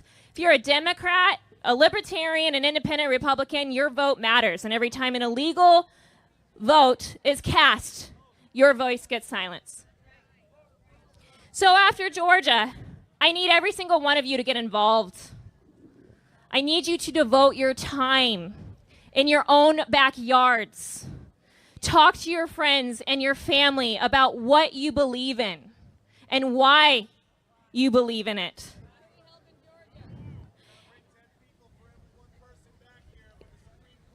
Right, right. So I need all of you to do that and get involved with your local party. Hold your elected officials accountable. Do not let them take advantage of you. And with the candidates that are running in these local elections, support them. If anything, 2020 has taught us local elections absolutely matter. Because just like in Nevada, if we hadn't supported our local candidates that ran for state legislature, we would have never had mail-in voting. So I need all of you to commit to that. And our president, I'm going to wrap up here, he fought for us tooth and nail for 4 years. He didn't have to do this. He was set. He could be retired right now, golfing down in Florida, living the life, and his family too. his family has been dragged through the glass. And yes, God bless the Trump family. Can I get an amen for them? So they fought for every single one of you out here for the past 4 years. So I ask you this. Are you ready to fight for your president? All right, thank you all so much for coming. You are such a beautiful crowd. God bless every single one of you.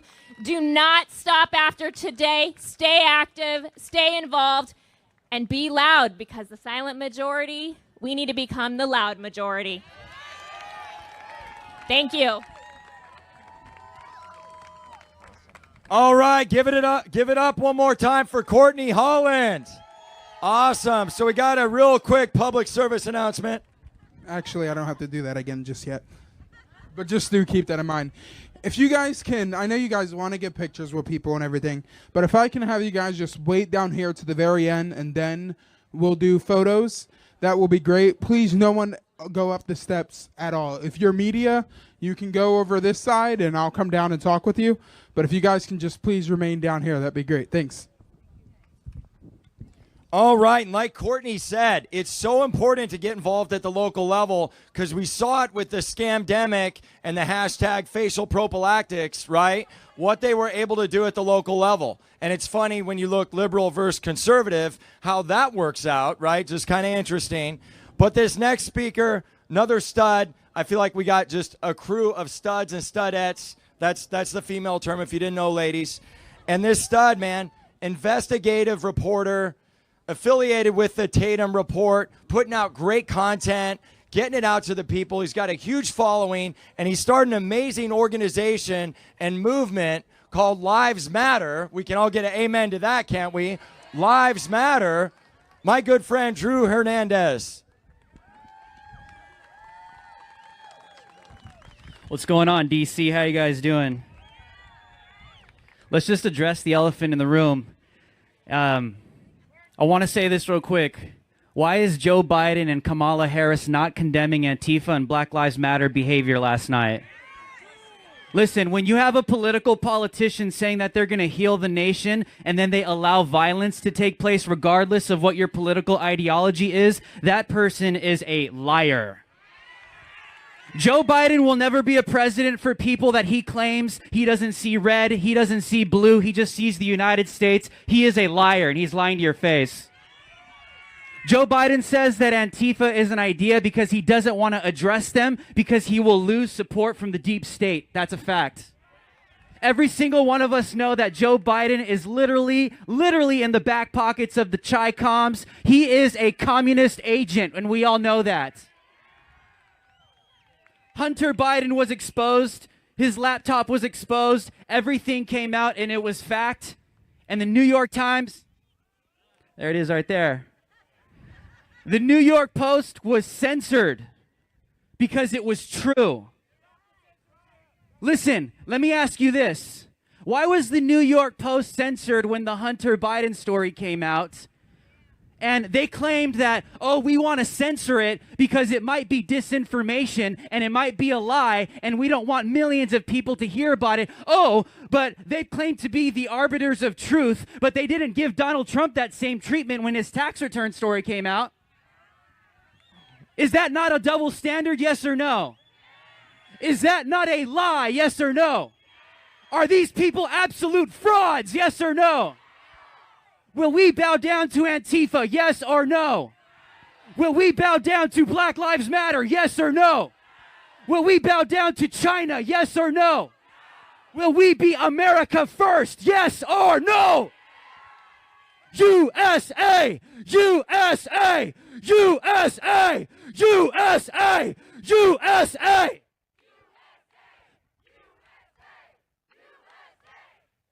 That will be the rally cry until every single one of us bleed for this country.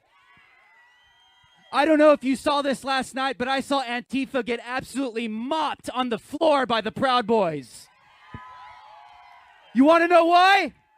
You want to know why? Because police officers have their hands tied by leftists.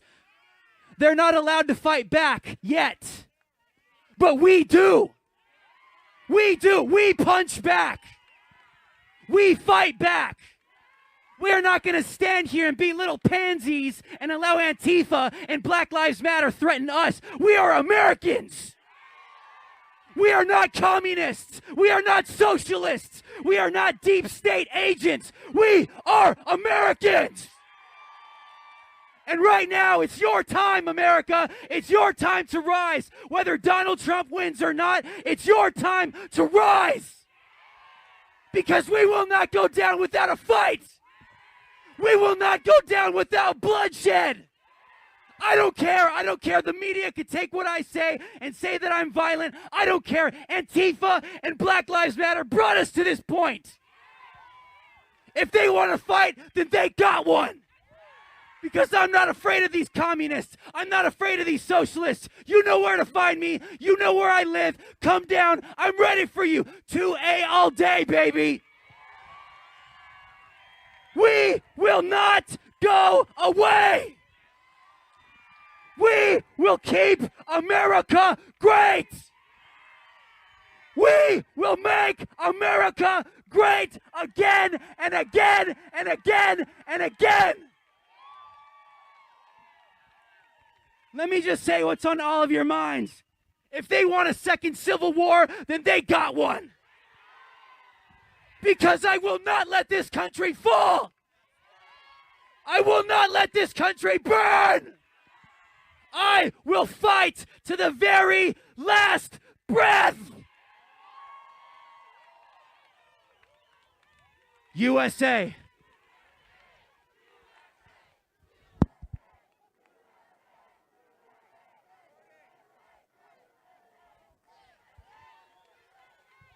Drew Hernandez, ladies and gentlemen. I wanted to cut in really quick and just make a comment because Drew is one of my favorites. He's spoken at so many of my events, including the Walkaway Hispanic Americans Town Hall that we did last year. Walkaway Hispanic Americans. I love Drew because he's as gentle as a lamb until you get him wound up.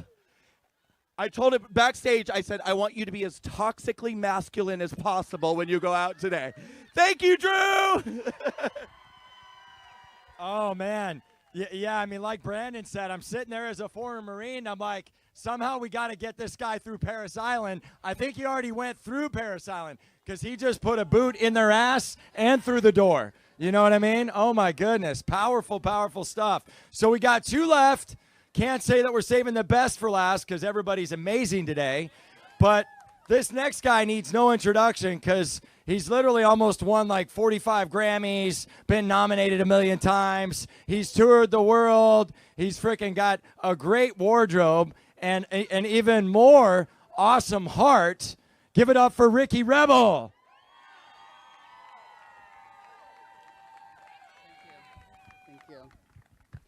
Hey everyone, that's a hard act to follow, right? The energy. All right, so I prepared a speech on my phone. Are you ready? Can you raise my mic just a little bit louder? Bottom line, everyone knows this election was rigged. The left knows it. We all know it. How can a sitting president receive more votes than any president in history? Possibly lose to a decrepit old man who can't say one coherent sentence and only managed to get 5 people to his rallies. I don't understand that. Hello? Not to mention the amount of House seats flipped red and we kept the Senate. Okay? But somehow, pedo dementia China bootlicker Joe ends up winning. What? WTF? It's impossible. This is a coup, ladies and gentlemen. And we are soldiers fighting for democracy, fighting for the very fabric that has held our great country together. I love and appreciate the love and appreciation for the Constitution and democracy. I believe that when this gets up to the Supreme Court, they will proclaim President Trump the winner. Until then, we continue the fight. We will not shut up. Could you guys imagine the riots that the left would have done if the boots were on the other foot? Jeez. Our rally was beautiful. It was peaceful, loving, and powerfully moving. In contrast to the riots and destruction of our cities that the radical left engage in. Look at what they wear when they protest and riot. All black, like burglars. They dress like bank robbers because that's what they are doing. They're trying to rob this country of the freedoms that we have always tried to uphold. They fundamentally hate America and wish to destroy it. They want to silence Americans who support the First Amendment, the Second Amendment, our great President Trump. Millions of Americans are trapped in the conservative closet, I call it. They are scared to say that they support the President of the United States. They are afraid. Their jobs are being taken away. Their property is being destroyed. And in some cases, their very lives are threatened and or taken. By the way, this COVID response is medical tyranny.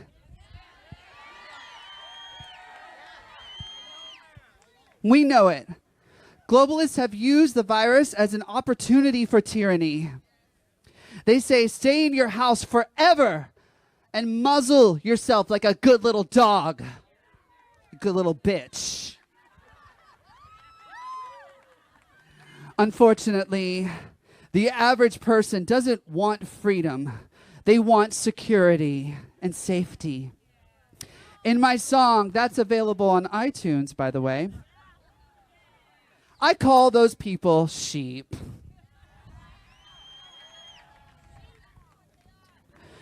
True patriots want law and order, yes, but we also want our freedom at the same time. The MAGA message will stand the test of time, ladies and gentlemen. It is a powerful message. Make America great for all Americans. Who can't get behind that? Regardless of who becomes the president, this movement will go on. We are the MAGA party. Okay? MAGA! Inclusive of all people, as long as you love this country and the Constitution. That's all we want. I produced a song called MAGA YMCA. Have you heard it? It went really viral on social media. I had no idea that would happen, but it was great. We wanted to make the song fun, upbeat, and positive because we knew that a loving, inclusive message is much more dangerous to the radical left than a divisive, hateful message.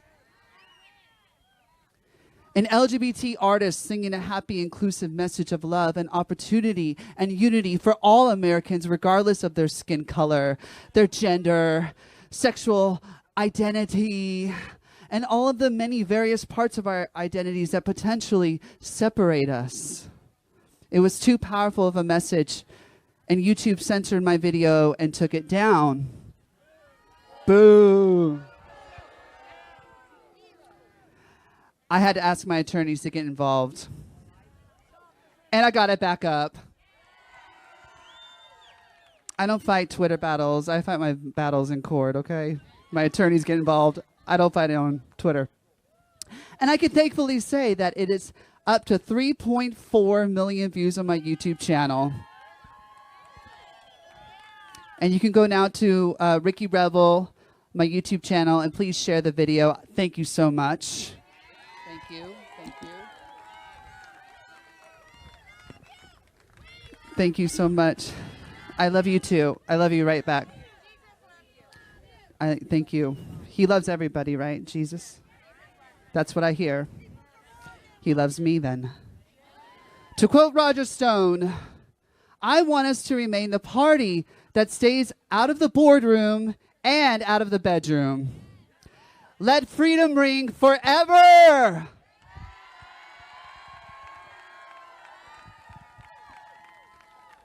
Thank you so much for your support. If you'd like to donate to the Ricky Rebel Tour, please visit rickyrebelrocks.com. Thank you so much. Thank you.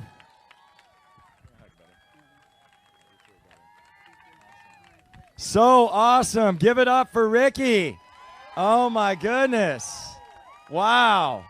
So awesome. You know, I just as he started speaking, I was thinking decrepit old man. Hashtag Dom, right? Hashtag Ricky Rebel. And Dom goes really well with Dominion.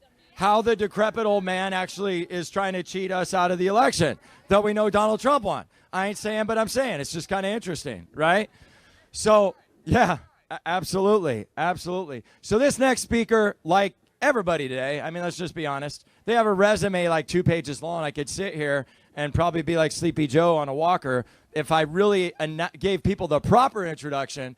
But this next speaker, amazing, amazing dude. And back in 2012, he started a movement. And the movement he started was just getting people out to vote, getting people and teaching them how to vote and bringing them to vote, bringing them to sign up, showing them how. And the guy's gone viral. He's gotten huge. His following is all over the place. Like huge, huge rallies. Like amazing, right?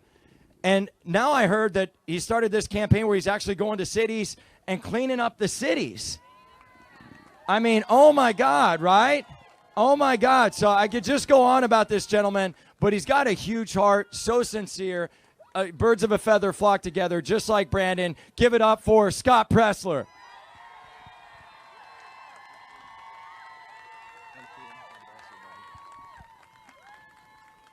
You guys just like me because of my hair. My name is Scott Pressler. For those of you who don't know me, I am the son of a retired Navy captain. I am that long-haired Eagle Scout. And I am a proud American. Now, you guys don't really know my story. I graduated from college and I couldn't find a job, so I started walking dogs for a living. And there's no shame in a hard day's work and an honest day's labor. I worked at an elementary school, moved to Texas to help elect Governor Greg Abbott. I spent 2 years of my life working to defeat Hillary Clinton. I love saying that. And I've dedicated the last 4 years of my life to defending freedom in our Constitution. Now, a year ago, I was invited to the White House, and guys, it was the coolest gosh darn moment of my life. Ladies, I flat ironed my hair. So you know I was serious. And I was walking in, and all of our heroes are there. Donald Trump Jr. and Kimberly Guilfoyle. I'm sitting behind Dan Bongino. I could breathe on him.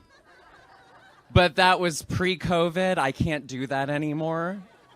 And so David Harris Jr. is asking our president a question on the right side of the room. I'm on the left. I knew he was going to turn his head. So I had my arm literally like this, ready to go. President Trump started to turn his head, but first his hair moved a little bit. And then his head moved, and I shot up my arm like a lightning bolt. And President Trump pointed at me. The most powerful man in the world was locking eyes with me for 2.3 seconds. I counted. And so I kind of think of my life as I started off very humbled in the doghouse, and I ended up in the White House. Now, our president inspired me again because he brought national attention to Baltimore. and I saw nobody was taking action. Nobody was doing anything, right? And so I tweeted out on social media and I said, I am going to Baltimore. And I didn't realize what I had done because suddenly everybody wanted to help and I was like, uh-oh. I studied criminal justice, not waste management and sanitation. So within 6 days, we organized a cleanup in Baltimore, and we picked up 12 tons of trash in 12 hours and 1 day. So I went home to my mom and dad, and I was like, Ma, I'm really good at picking up trash. And you see, her son, that dog walker, had turned into a trash collector. And you guys say to me all the time, the reason why I bring up this story is you say to me, one person can't make a difference. You say to me, one vote doesn't matter. And I want to reaffirm to you that one person can make a difference. And I didn't stop at Baltimore. I've been to Atlanta, Austin, Baltimore, Chicago, Denver, Duquesne, Detroit, Houston, Kenosha, Los Angeles, Miami, Milwaukee, Portland, Pittsburgh, Philly. And I was even protested by the Democrats for picking up trash in San Francisco, California. Eat your heart out, Nancy Pelosi. How could they be mad? Was I only picking up white trash? Is that racist? But I want people to know, and I spoke about this yesterday, I believe that this is a movement based on love. And I think that the best way that you show love is through action, not words. And don't laugh at me, but I really feel kind of like Mel Gibson from The Patriot when he's just riding on that horse with the American flag. And my message to you is hold the line!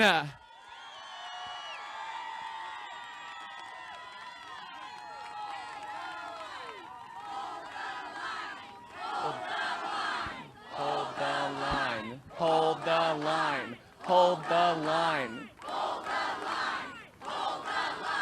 Hold the line. And you know, after November 3rd, I was really looking forward to sleeping. That's not happening. And after we're done here in DC, and thank you, I want to say thank you because you guys don't understand. What we did yesterday was historic. And you know why? It's because you showed up.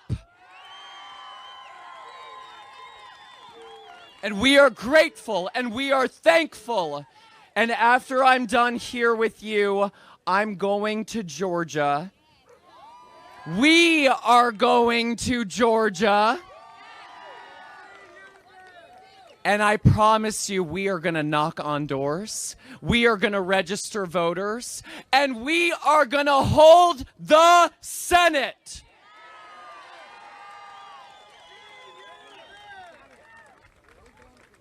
And the last thing I'll say that I did tweet earlier today is it may be time for me to consider running for office.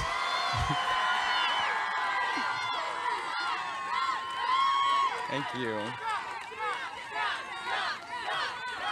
Thank you.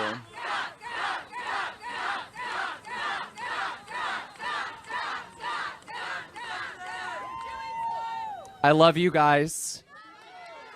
We are not stopping for a gosh dang second. Thank you for having me. That's it. I'm done. I love you guys. Man, enough said, right? That's all you can say. Give it up one more time for Scott. So we got one more because this guy's moving the needle on freedom. Amazing dude. I was just speaking with him. This is a candidate, and first time I met him, literally talked to him for 2 seconds, but I can tell already, like all of us, the one thing he has in common, besides the fact that he's running for office, is he has a huge heart for freedom, and he hates socialism. Give it up for Billy Preppa. Come on up here, big dog. Oh, and he's really small, too. He's a very tiny guy. Very tiny guy. What's going on, everybody? So, first off, I want to give a huge thanks to Brandon Straka for starting this movement, starting the walkaway movement. It's inspired hundreds of thousands of people across the United States to finally leave the Democrat Party. You see, because growing up, I'm from Paterson, New Jersey. I lived there my entire life. So you guys know? So, from Paterson, New Jersey, lived there my entire life. And as you know, it's a heavily blue city, very heavily blue state. Of course they robbed us. We're going to get to that. So, in the state of New Jersey, I grew up as a Democrat, always. If you're black, vote Democrat, right? That's kind of like just the logic that a lot of people have had in the state of New Jersey. Now, growing up, I saw so much nonsense going on inside of the city, going on inside of the state, yet I subscribed as a Democrat and had no idea why. It wasn't until I had a really awesome conversation with one of my friends. His name was Dan Avery. This was a little bit before I was going to the United States Air Force. And we had a conversation where he asked, who are you voting for? And I said, Barack Obama, hope and change. That's the guy, right? I had no idea what I was talking about. Didn't really pay attention to this kind of stuff, but hope and change sounds great, right? And he said, well, have you ever heard of a guy named Ron Paul? And I'm like, never heard of him before. So we sit down, he starts showing me a bunch of videos about this guy. He's talking about, you know, the difference between Keynesian economics and Austrian economics, the Federal Reserve, the Fractional Reserve Bank, and OPEC, and all these things that were totally over my head. And I said, you know what? I'm done with this. You know what? Ended up going to the Air Force about a week later, and I forgot about all that stuff. It wasn't anytime. But it wasn't until I was stationed at RAF Mildenhall, United Kingdom, about 2010, when the Arab Spring happened. Up until this point, everything seemed normal. But then there were countries that were overthrowing their governments, doing all kinds of stuff. And on one night, we got an announcement. Planes are flying, going crazy in the base. And they're saying, you got to get to the squadron building. We get to the squadron building. The commander, the Royal Air Force commander comes out and they say, listen, for the next week or so, well, for the next however long, we're working 16-hour shifts 7 days a week until mission accomplished, according to the POTUS. We're instilling a humanitarian no-fly zone over Libya. I thought nothing of it, but I'm like, something doesn't seem right. We could only get on base at that time the Armed Forces Network and CNN. And what they were telling us was the humanitarian no-fly zone was successful. It wasn't until I actually left base and went to my girlfriend's house at the time and started looking at all the other media, Al Jazeera, Press 24, Euro News, BBC, and seeing what they're talking about. And they're telling a totally different story. Al Jazeera did a report where they did a man on the street and they started speaking with the people. Most of the people didn't want to get rid of Gaddafi. A lot of them did, but most of them actually liked the guy. Was he a great guy? Was he a saint? Absolutely not. But the point is, when the people were speaking, they were saying, if anybody's going to go and get rid of Gaddafi, it needs to be us. We don't want NATO to get involved. We don't want the United States to get involved. Yet here we go, flying in, dropping bombs, doing all kinds of nonsense. We bombed up Libya. They dragged Gaddafi through the streets. They killed him, and there was a power vacuum that was left. That power vacuum was filled with several terrorist groups, Al-Nusra, Al-Qaeda. They came together, and they created the world's greatest enemy, ISIS. As soon as they did that, United States, we seized the oil fields. They start funneling the oil from Libya into Syria. They create the Islamic State in Syria. And they start doing this. And when I saw this, and I started to find out what was actually happening, and I found out how ISIS was going around in northern Africa, going to places where my parents are from, Ghana, and other places in North America, they started going around kidnapping Africans and selling them in open-air slave markets. And that's still going on until this day. Was Gaddafi a saint? No. But just like with what happened in Iraq and Afghanistan, should we have gotten involved? No. We were poking a bee's nest, and what happened? We got stung, and we created an enemy that we thought we could never defeat. I was sick and tired of what was going on, and I requested early dismissal. I eventually got the early dismissal to leave the United States Air Force after 2 years. I wanted to come back home and do what I felt was right, because I signed an oath to defend the United States Constitution against all enemies, foreign and domestic.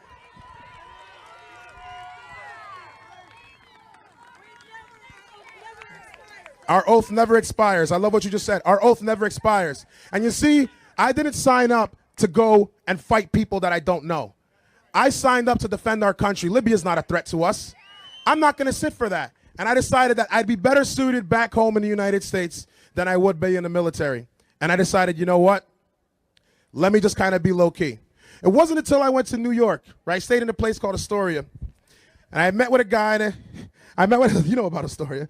So I met a guy. His name was Nick. First time in my life I've ever encountered an actual socialist. I ended up renting a room with this guy when I started working there. He had a huge hammer and sickle flag, probably about this big, hanging on his wall. And it was pretty intriguing. I'm like, I've never seen anything like this. Never actually met a socialist. And he says, hey, Bill. He saw me looking through his books. Hey, are you a socialist? And I'm like, no. He said, come with me to a socialist rally. Maybe you are a socialist. I'm all right. So you go to this cathedral in New York. We go to a cathedral in New York to go see what these guys are about.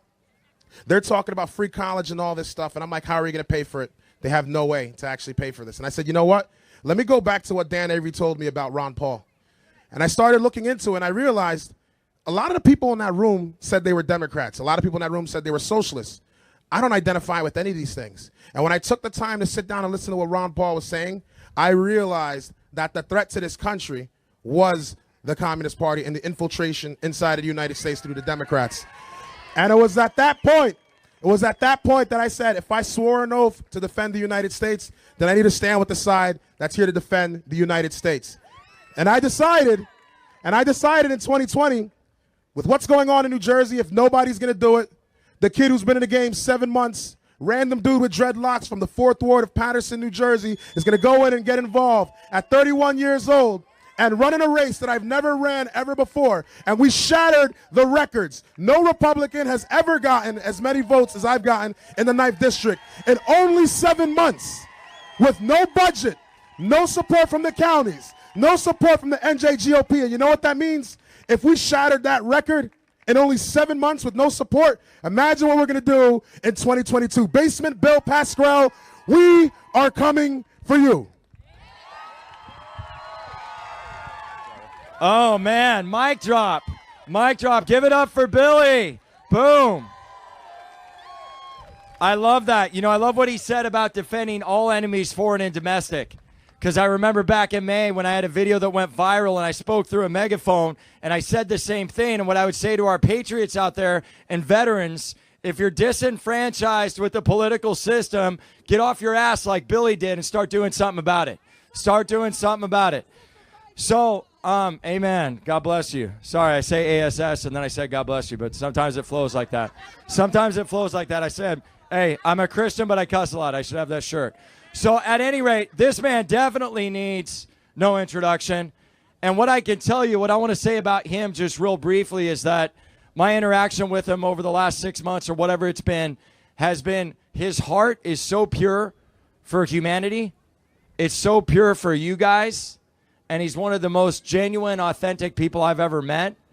And regardless of the size of his following and his movement, which is huge, when I see that, I'm like 100% in. I'm bought in. So give it up for the founder of Walkaway, Brandon Strzok.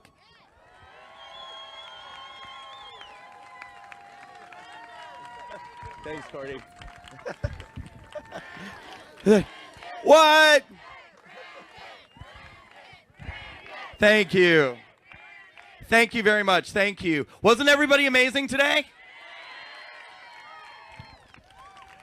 I love to tease Scott Pressler because people love to pretend like there's like a rivalry or something, like we're like the two gay conservatives rivaling one another.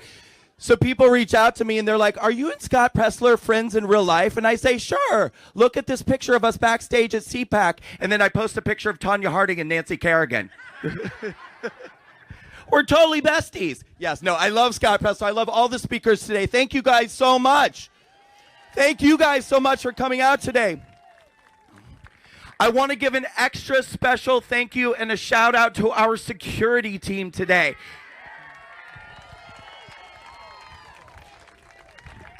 Look them up if you should have any security needs. They are called First Amendment Praetorians. Their website is 1apraetorians.com. So look them up. They did an amazing job stepping up and helping us out. We put this together in 48 hours. So Thank you guys so much. Thank you for coming out today. Again, RSBN, I want to give you another shout out. You guys are amazing. We love everything that you do. We have had consistently 25,000 people watching live right now on RSBN. Love you guys.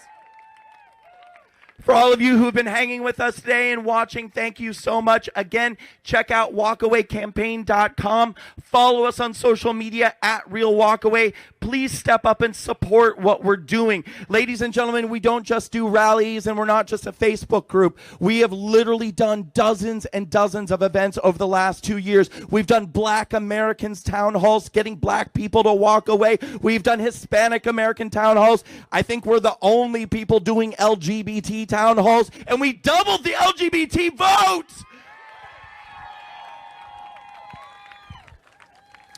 And the left is so nasty. My God, they are so nasty. I came out here today. We threw up this event. We did by the way, this should not be particularly controversial that we want transparency in our elections, that we want free and fair elections. I get that people want Joe Biden to beat Trump. I get it. Really, I get that. But I mean, that should not come at the sacrifice of our honest and fair democracy. And this should not be a controversial message.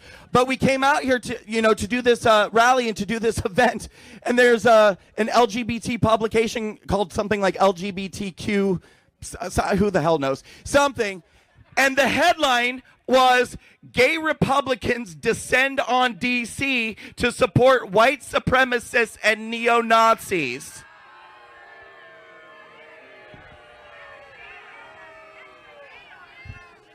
I mean, we have had every type of American up here speaking today. We have every type of American out in the audience. Meanwhile, last night, the same group of people couldn't even get home safely because the actual fascists on the left were out beating people for thinking for themselves. So give me a break. Give me a break. Anyway, I was saying what Walkaway is doing. You know, we had a rough year. Everybody had a rough year this year. We had to scrap a lot of our plans. This was supposed to be the year that we got into our college campus chapter, started building out college campus chapters for Walkaway from coast to coast so that we can address young people and give them a place to go when they're ready to walk away. We will be picking up on that next year. We'll be getting into high schools. We'll be continuing to talk to minority communities. We're not going to stop because Walkaway was never about one election. It was never about one candidate. Yes, I think the cat's out of the bag that I love Donald Trump. The Walkaway Foundation does not endorse any candidates. But Brandon Strzok does.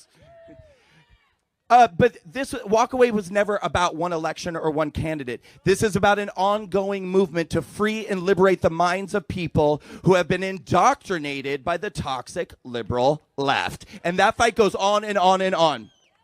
So fear not, we are not going anywhere. We'll never be going anywhere. We're going to continue to that fight. And ladies and gentlemen, as I started off by saying, I'll close by saying again, Donald Trump did something to the conservative movement that can never be undone. And I don't even like using this phrase because it makes people panic, but just for the sake of like living in reality, I have to say, no matter how this turns out, and I do believe we will be victorious, don't get me wrong, but no matter how this turns out, what has been done can never be undone.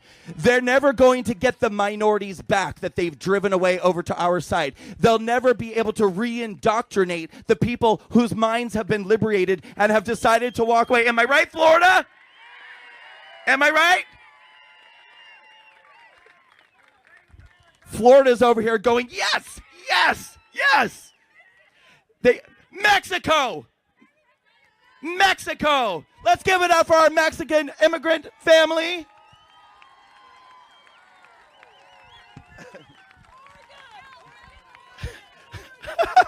She said Oregon, Oregon. Let's give it up for Oregon, ladies and gentlemen.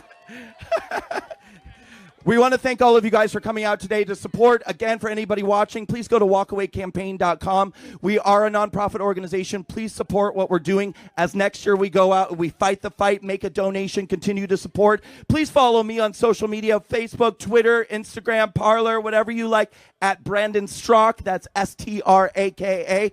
And again, give yourselves a round of applause. And let's close out today by telling our president, we love you! We love you! We love you! We love you! We love you! Donald Trump, if you can hear me, we love you! You have brought out the fight in all of us, and it's not going back. We're going to keep fighting for you the way you've fought for us. Ladies and gentlemen, we're going to wrap up. I'm happy to stay here and take pictures with any of you. If you want to take a picture, I'll hang out right over here. Our speaker's going to be right over here if you want to take pictures. And I know some of you have to cut and run. Thank you for coming out today. Love you. And what? Oh, wait. Let's do a walkaway chant real quick. Can I give this to you? So all I need you to do is for about 30 seconds, we're going to chant walk away, keep it going. And then when I go like this, you just start screaming. Just start screaming and hold those signs nice and high, okay? So let's go. Walk away. Walk away. Walk away. Walk away. Walk away. Walk away. Walk away. Walk away. Walk away. Walk away. Walk away. Walk away. Woo!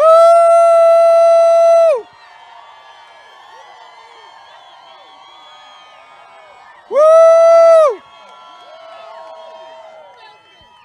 All right, we got one more theme real quick. Ali's going to lead us in prayer for unity, because I think that's the most important thing that we need right now as we progress forward and win this election.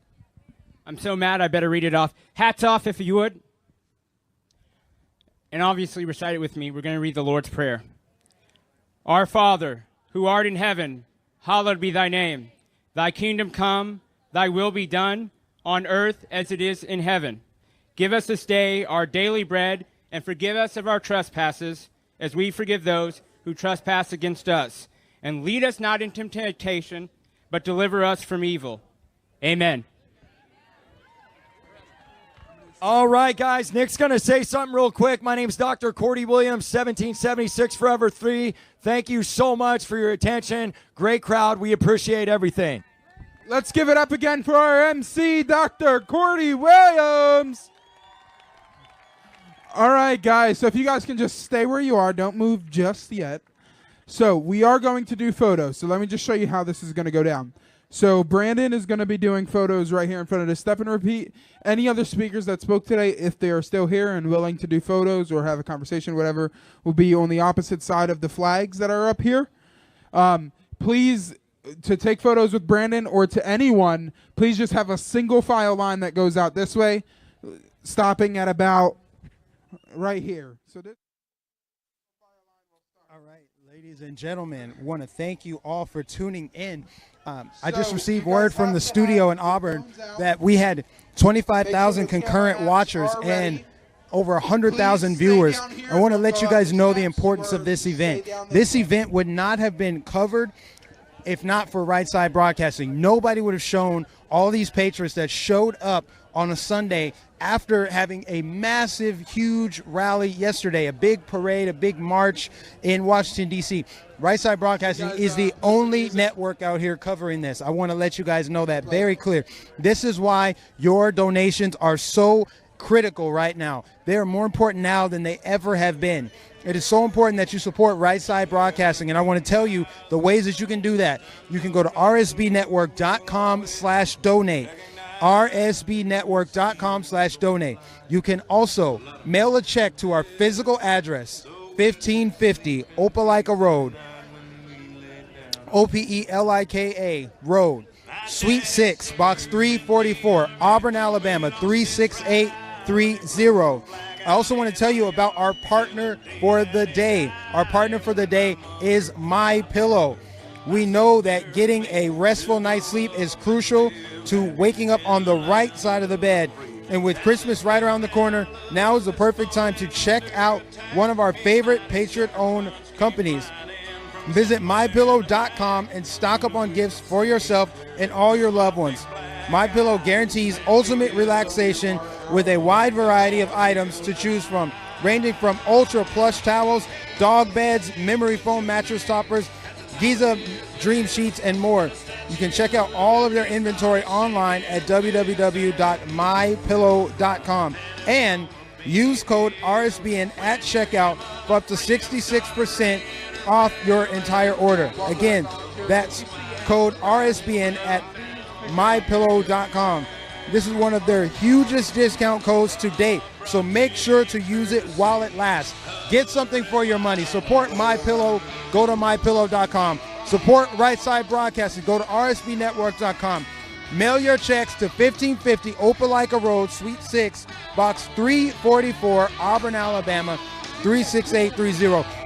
I cannot stress the importance of why you need to support Right Side Broadcasting. Fox News is just as dangerous, if not more dangerous, than CNN. I'm going to tell you why.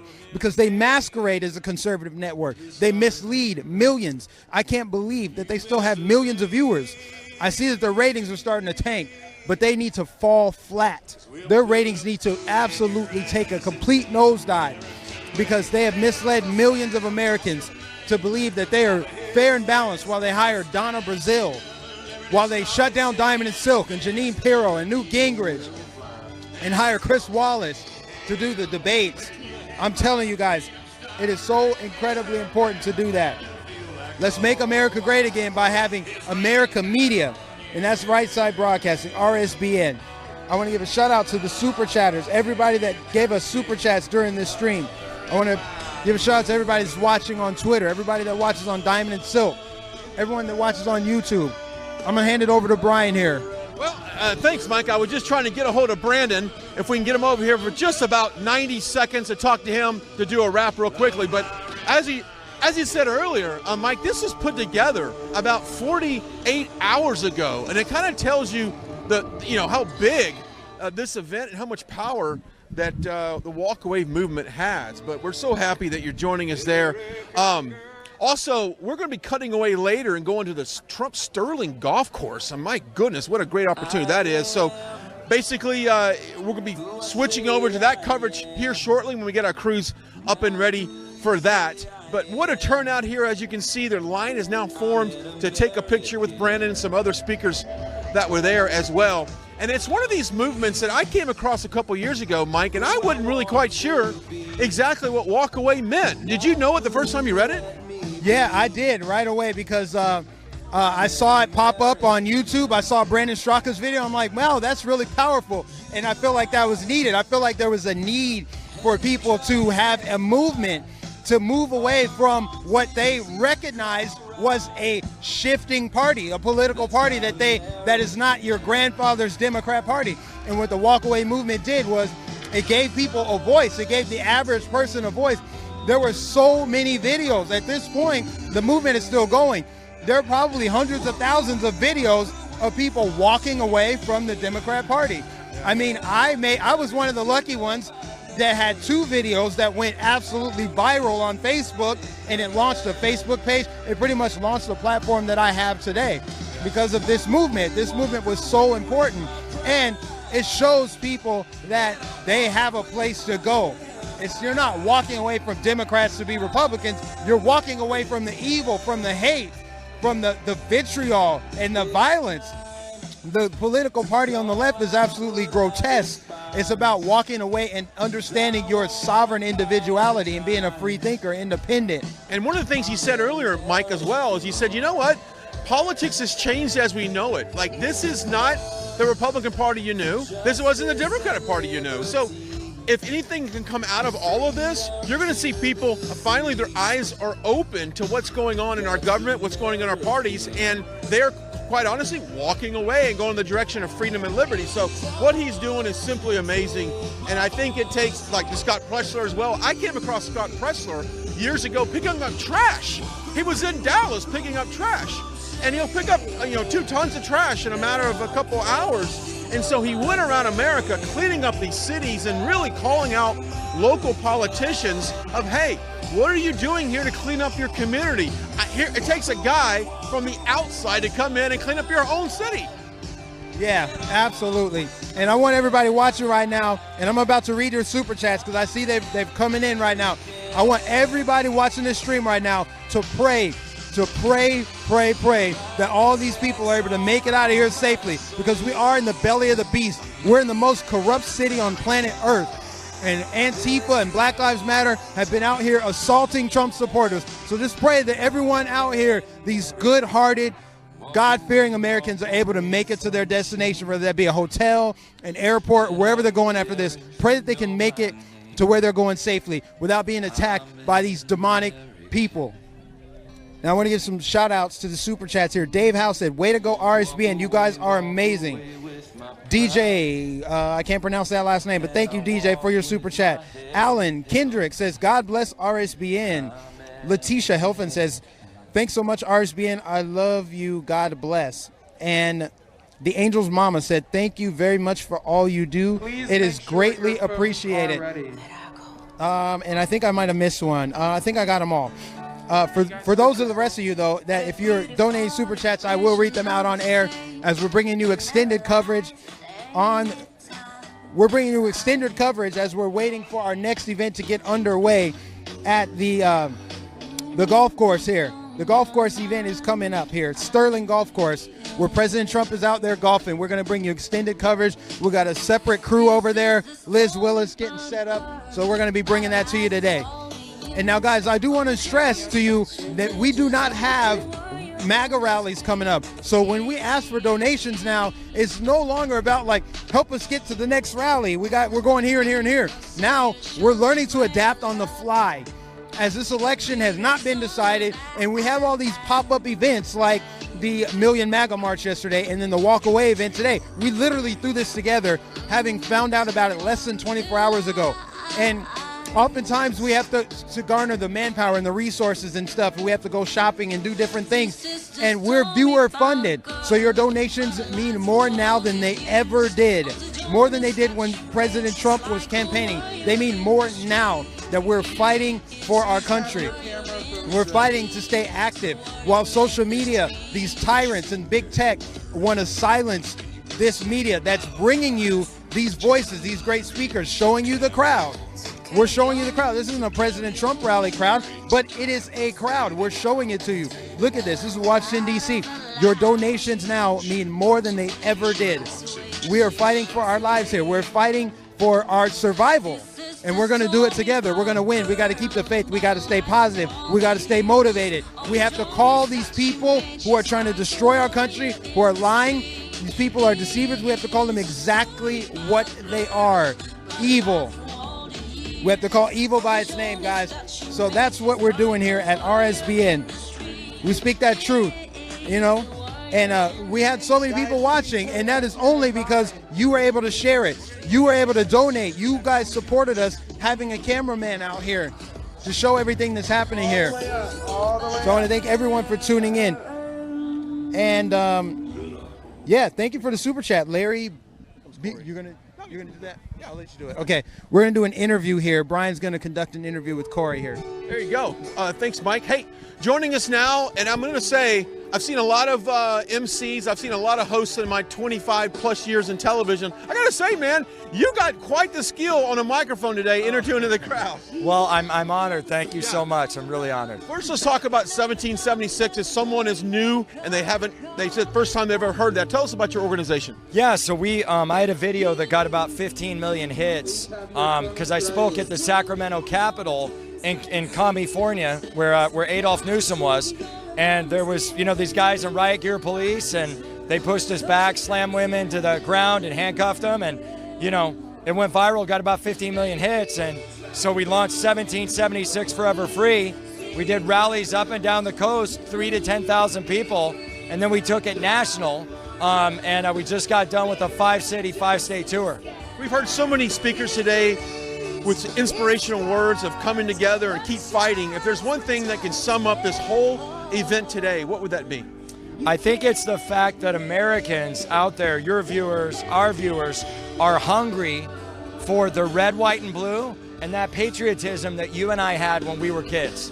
It's funny. I'm 51 years old, and I remember back in 1976 celebrating so much at that point in our history, being so patriotic, and it was something I thought, if I could fast forward, 40 years later, going, wow, where have we come as a country when the American flag has almost seemed as a symbol of hate? But yet when I was a kid, it was just so glorified and honored. And I just hope that we can get back there. Me too, because something I always say, sir, is the souls that are 6 feet under, they stood for us, and it's our job to be a stand for them. Amen to that. Well, we certainly appreciate your time today. And how can people find out more information about 1776? Thanks for asking. You can go to 1776foreverfree.com or Dr. Cordy, DrCordie, Williams.com as well. Well, you're doing God's work. I'm just going to say that right now, because it takes somebody to come out here and say what needs to be said to these people in a way that you do it so special. I just want to say thank you. Appreciate it. God, that's absolutely. God bless you. Honestly. Wow. So, you know, he was just one of the inspirational speakers. We can take a shot over there. Brendan's still on the walk, the step and repeat wall over there. He's signing lots of autographs, taking pictures as well, and really just showing some love back to the fans here that have shown up. And like I said, it's been 48 hours. They just threw this thing together, and to get all these speakers to come at this one spot with the same common message of unifying and fight. Just keep fighting. Yeah, it's all about fighting right now. And I don't necessarily mean fight in like a physical go punch someone, because that's already happening. But absolutely defend yourself. And I love that passionate speaker. I don't remember his name, but he was very fiery. He was talking about, you know, Antifa started this. What are we going to do? Just let it happen? You don't just let that stuff happen. You got to defend people. I mean, they're literally assaulting elderly women. Who's going to stand up for them? That is honestly, Mike, I'm so glad you brought that up. You know, when you see the video of the senior citizen getting sucker punched, pushed down, the bicycle pushed down, and people kicked on it, I'm sorry. I don't, if that doesn't get you fired up to say, wait a minute, this is not who we are. And I love using that famous phrase by Barack Obama, that is not who we are. That's right, that's not who we are. But he said it earlier, until Biden, Kamala Harris, and all of the Democrats come forward and say, wait a minute, we don't endorse that violent activity that we're seeing on our streets. It's just going to continue. And of course, we heard one gentleman here today was very vocal about, if you want a civil war, bring it on, because we're going to fight for our freedom. And I know that it was a heated moment for that gentleman, but in a way, you know, a lot of people have said, the great Dennis Prager has said this for many years, we have been in a non-violent civil war for 8 years. It's just now coming to the head where now that peaceful civil war is now becoming violent. Now, none of us want that, but it does come to a point where you've got to stand up to evil and you got to fight them. That's the only way you can beat them. Yep, absolutely. And you have to call evil by its name. We're going to continue to expose these frauds, these hypocrites, and these deceivers. All these Democrats like Joe Biden, Kamala Harris, we're going to heal the nation. We're going to bring everyone together. But then they fan the flames of all this anger and hatred towards Trump supporters. It makes absolutely no sense. Maxine Waters talking about, you get out and push back on them. Eric Holder, when they go low, we kick them. Hillary Clinton said, we're not gonna end the incivility until you put us in power. They're saying, Cory Booker said, get up in some people's faces. And what did you see? You saw Rand Paul get attacked. You saw Ted Cruz and his wife get run out of restaurants. Sarah Huckabee Sanders. I go on and on and on. They circled Sean Hannity's house, or Tucker Carlson's house. They've assaulted people. And I have so many friends and family. I know people on the left, people who they hate Trump. They criticize Trump all day, but cannot keep the same energy when I show them video evidence of Trump supporters getting beaten within an inch of their life, Trump supporters being murdered and executed, and they don't say anything. So I'm like, I'm going to call you out as fake. If you can't keep the same energy about all of it, then don't have energy about any of it. Either you're in all the way or you're out. You cannot be fake. You can't pick and choose. You cannot have selective, phony outrage, because I'm going to call you out and expose you for it. Now, if you want to say Trump supporters are doing it too, show me the Trump supporters doing it. I'll call them out right away. But I want you to call out the violence that's happening on the left, because it's real. Well, during the speakers, Mike, I had a chance to kind of walk around and talk to some people here. I talked to several gay and lesbians that were together, and I said, how difficult is it for you guys in this politically charged world that we live in, that you've been told you're not wanted from conservatives and Republicans, and obviously they see the love and support that they've gotten from the president. It is tough to be in their shoes right now. It's easy for a white guy like me, a 51-year-old white male, to say I like the president, but for a minority, someone from Mexico, African American, gay and lesbian, it's very tough. And so what you've seen here is this is important for really the next 4 years, is to build on this momentum of getting the minorities and the people in our culture that have been told they're not wanted on the conservative side to flip the narrative and get their vote and get them into what we believe. And they do. We believe in freedom and freedom of expression, and they see it, we see it. We just want the world to see it now. Yeah, and because we're speaking so much truth to power, you guys need to understand. During this event today, I had a Japanese woman come up to me and say that she's just here covering the events in America, but she's a Japanese resident, and she is telling me that people in Japan are watching Right Side Broadcasting because over there they have a leftist-controlled media, and they don't get to hear a lot of the truth of what's going on, and they watch us. People in Mexico watch us. People in Venezuela, people from all around the world are watching what's happening in the United States of America, and they're not getting the entire story. In fact, they're getting a fraudulent story. They're hearing a fake narrative. And so that's how important independent grassroots media like RSBN is. So please, if you can, go to rsbnetwork.com/donate and support this movement. Keep us going.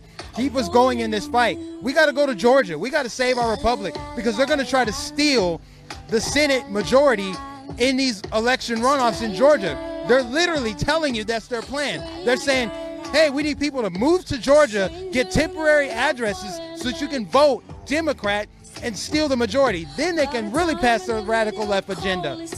Just be on the lookout, guys. That's what's coming. You guys have to understand what's happening. Let's see if we got any messages from our CEO. My phone's blowing up. No, absolutely. It's important that we wake up and realize that the government that we had 30 years ago, I mean, it has changed in 10 years. And it just seems like I want this younger generation that's 14, 16, 17. It's so important that you tune off of social media, tune off the TikToks of the world, really tune off all of social media, and start to really look into the history of this country and what we're founded upon, and that we are founded by light from above. You know, it's one thing that we put so much power and trust in people, where people are flawed and sinned. And if we put our trust in the government and they decide one day that, yeah, we don't want you to have those rights, well, guess what? God issued those rights to us. And so we must put our faith in him and not the people of the government. And that's kind of an overwhelming thing also as we move forward to the next election. Yeah, absolutely. Absolutely. Government should not take an active role in shaping society. Everything the government touches, they destroy. It really does. Don't they ruin everything? Nobody loves the DMV. The leftist touch has destroyed sports, our arts, our television, our movies. The left, everything it touches, it's destroyed. Period. That's factual. You can look up everything that the left gets involved, and they absolutely ruin it. They ruin the fun out of it. They ruin the freedom out of it. I mean, look at the cancel culture. We're canceling people for just, I don't know, wearing a Trump hat. You know, it just happens. And so it's just time to wake up. Yeah, everybody's so soft and fragile and frail now. Oh, I'm offended by this. We got to get rid of the white boys on the cereal box, the Rice Krispie treats, the Rice Krispie characters. We got to get rid of them because they're white supremacy on the cereal box. I mean, come on. Who are these people? What are we doing here? This is why I wear the MAGA hat. Make America Great Again is not a political statement. It is not controversial. We literally need to make America great again. I grew up in a time where the nuclear family was celebrated, especially in the black community. You had the Family Matters. You had Smart Guy. You had the Fresh Prince of Bel-Air. You had the Cosby Show. Go back to those days. Can we make comedy great again? Remember when Dave Chappelle could be funny without offending people? Now Saturday Night Live is just a political propaganda event for the Democrats. It's disgusting. Yeah, it's incredible what late night television has turned into. I remember a point when Saturday Night Live was actually funny, and they did a little bit of political humor, but now it is literally a megaphone for the left and to put down the president. John Oliver, let's just call him out. Noah, I don't even know his name. I can't remember his name because I don't watch him. But every single late night show, their goal is to poke fun at conservatives, people like us. I'm white trash, right? I'm a racist white trash bigot, right? I'm homophobic. I'm xenophobic because I'm a Trump supporter, and they make fun of people like us. And it's time to turn it off. And quite honestly, people have turned off those shows. Their ratings are horrible. Absolutely. You see it with the NFL. The NBA had their worst ratings ever. People are tired of it, man. People from all walks of life, people from all colors are tired of it. Hey, come on in here. Shamika Michelle, oh my gosh, great to finally meet you. I got to tell you, you remind me of my sister, by the way. Oh, really? I loved your speech. Oh, I loved your speech. Just tell us about how you got into this. Like, how did you find yourself on the forefront of this movement? Well, I got kicked off Facebook for saying that Father's Day was for men, and I never knew that was controversial. It just sounded like common sense to me. So I started putting videos on Twitter, and then Brandon found me at the end of 2018. And so I've been working with Brandon ever since and just kind of running since then.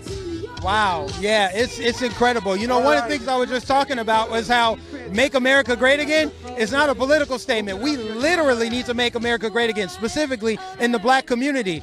Do you remember back in the day when The Cosby Show, Family Matters, and Fresh Prince of Bel-Air was a nuclear black family, and now they want it all separated and split up? Right. So, yeah, I used to watch TV with my mom and my grandmother, and TV was wholesome. You know, you could watch TV without, they didn't have to cover my eyes.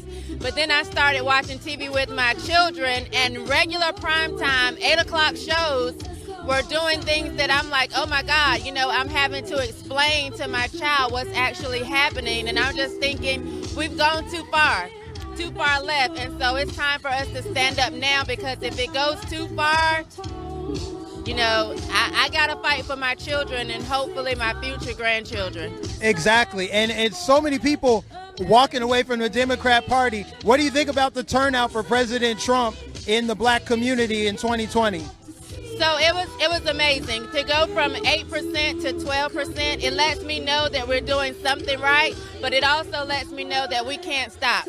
We have to keep going until that 12% is 50 and 75, and you know, 90% of black people vote Democrat. It's time to change that, because if you look at it, most of our morals and values line more with conservative values. So I'm not sure why we continue to vote Democrat. It's like if you always do what you've always done, you're going to always get what you've always got, which is nothing. Absolutely. So true. So true. Now, President Trump does watch our streams from time to time. If there's anything you could tell the president right now, what would you tell him? Thank you for being an alpha male, and thank you for fighting. Keep fighting, because you've been fighting for us, and we're now going to fight for you, and we won't stop. Awesome. Thank you very much. God bless you. Appreciate you taking time with us today. All right. You just heard from Shamika Michelle. She had a very powerful speech.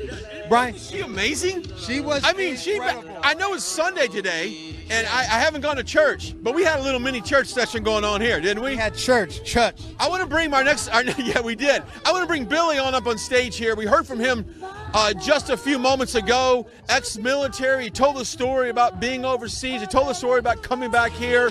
And you told a story about really, in my opinion, kicking over the apple cart of the political process and getting really, with 7 months notice, you disrupted a district. Was it in New Jersey? Is that where you're at? Yeah. So I ran in New Jersey, CD9, and basically the way the race went, January 28th, 2020, Donald Trump did a huge rally at Wildwood, New Jersey. At this rally, met lots of people. I was speaking to lots of people, and people kept telling me, oh, you should run, you should run. Thought nothing of it. And so the person I came with, his name was Dr. Hector Castillo. He ran in that same district, NJCD9, in 2016. He's the guy who held the record for the most votes for a Republican in the 9th district. Now, he was saying, listen, Billy, you need to get involved. I think you could do some great things. I decided to get involved in the race, and I ended up filing my petition to actually run that same February. It was about maybe a week before the deadline, and within only 8 months, we were able to accomplish some tremendous stuff. We got the largest numbers ever in the 9th district. There's no support from the county, no support from the state, and we did it all by ourselves. We ran a real guerrilla campaign, and we did really, really well. So What's your plans? I mean, obviously politics are still in your future, right? You're going to reorganize and just hit it again. What's more important is saving America is definitely in the future. You know, it's like politics just so happens to be the legislative and probably the best avenue to go about and getting that done. So no matter what it takes to actually win America and save America, I'm going to continue to do that. We're definitely running again in 2022 because if we did this in 7 months, no support, no backing, no nothing, we could definitely do it in 2 years, with 2 years of time and more support. Your campaign reminds me a little bit of Kim Klasik's campaign. Yes. It's very organic. It got some viral. You got notice on going on social media. How important is social media right now for candidates like you to kind of get that attention to that non-traditional voter? Listen, social media is everything. It's absolutely everything. I've got a background in marketing with social media. Been doing this since 2013, and the thing is, I realized in the middle of COVID with no support, no nothing, I'm not going to be able to do this. I'm not going to be able to go door to door and knock out to people. However, everybody's on a computer, everyone's on their tablets, everybody's on their phones. So we got to go and target people where they are, and that's on their phones. So the very first ad we ran about $300. It was seen by over 375,000 people. There's 402,000 people in the district. So practically everybody saw what needed to be seen. And we just kept that going, It wasn't until about September where things really kicked off. After going on several YouTube shows and talking about what we really want to do in the 9th District. And I'm dead serious about it. I'm a young guy. I'm not looking to lose my state. I'm not looking to lose our country because, listen, I haven't gotten a chance to fully experience what it's like to be 100% an American, you know, and I don't want to be in a situation where there is no country. My parents immigrated here for a very specific reason. That was to give us a better life. They brought 14 of our relatives here legally for the exact same reasons. So I'm not gonna allow this is going to slip away from under my feet. I've got children too. They need an America. And if nobody's going to fight for it, I'm going to fight for it. Because at the end of the day, they're going to ask one day, when America was in turmoil, when America was going through all this stuff, where were you and what did you do?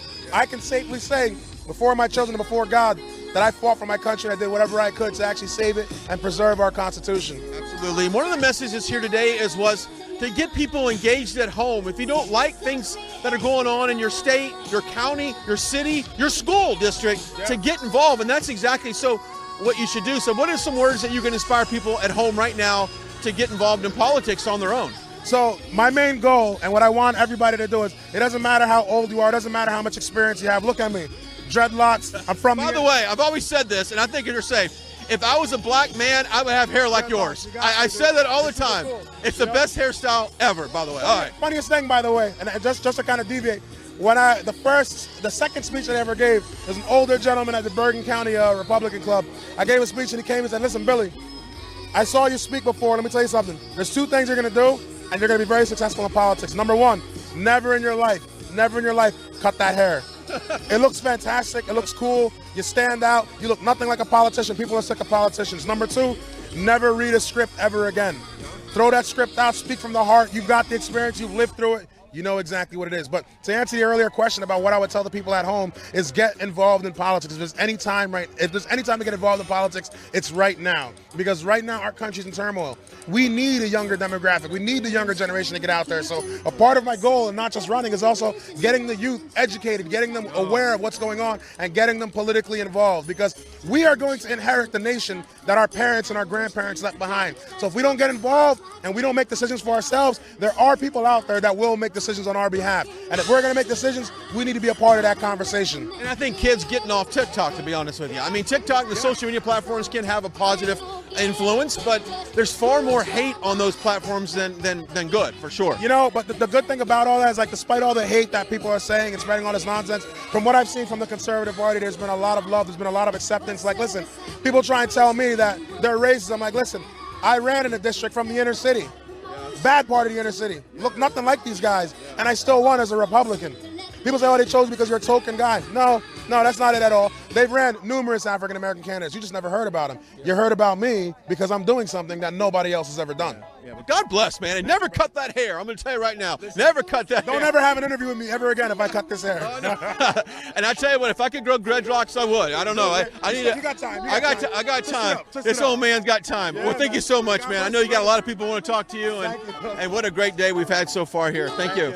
All right. And if somebody wants more information on your social media, best place to find so you. the best place to find me on social media, on Twitter, it's Billy Prempeh. Facebook, that's Billy Prempeh. That's Prempeh. I'm more and almost always active on Instagram. So if you want to reach out to me, Instagram's the best place. You can find me at some guy named Bill at Instagram. There you go. I love it. Thank you so much. God bless you. Travel back to where you're going, to Jersey. Let's bring Brandon real quickly. Brandon's coming in real quick. Do you have time for Brandon? We have time? Okay, great. Okay, wow. What an event today. Fun, right? God bless, man. And I told you, when people were speaking, I was walking around, I'd find a gay couple, a lesbian couple, and I've got family that lesbian sister, right? I know the struggles that they go through. Sure. I am so proud of the LGBT community for coming out and supporting this president, because out of everybody in our society, it's easy for a 51-year-old white guy to say I love Trump, but for you guys, it's very special, and we want to thank you for doing what you're doing. Well, I appreciate that. Thank you very much. The work goes on and on. But I have to tell you, and again, I hate using this language because I don't want anyone to interpret it as that we're conceding or we're giving up. We're not. We're in this fight until the very end. But should things happen to not go our way in terms of the outcome of the election, they can never take away the fact that we already know we have doubled the LGBT vote. We nearly doubled the black vote. We moved enormous percentage points on the Hispanic and the Jewish vote. And this is just in a few years of hard work talking to these communities. And this goes on and on and on. I'm going to tell you something right here today. Yes, sir. I'm making a prediction right here today. In 2024, when we go back to the election booth, we are going to see a massive turnout in our favor of all of these minority demographics. I think we're going to tip 50% in a lot of these groups. I think in the next 4 years, we are going to have the majority of the minority communities on our team. And it's because of guys like you. We're not going to stop fighting. Thank you so much. Walkawaycampaign.com. There you go. We love you. Love you back. We love Thanks, you. you guys. Thank you. All right, guys, that wraps it up here from D.C. We've got continued coverage. I think we're going to go to Sterling Golf Course here shortly. Until next time, goodbye. God bless. We'll see you. Okay, everybody, we're going to start a new stream in about 2 minutes. We're going to be live. Check out our YouTube. We're live from Trump, the golf course there in D.C. and Sterling. Lilith and Liz are down there. We're going to go live to them in just a second. Stand by. Thank y'all for watching.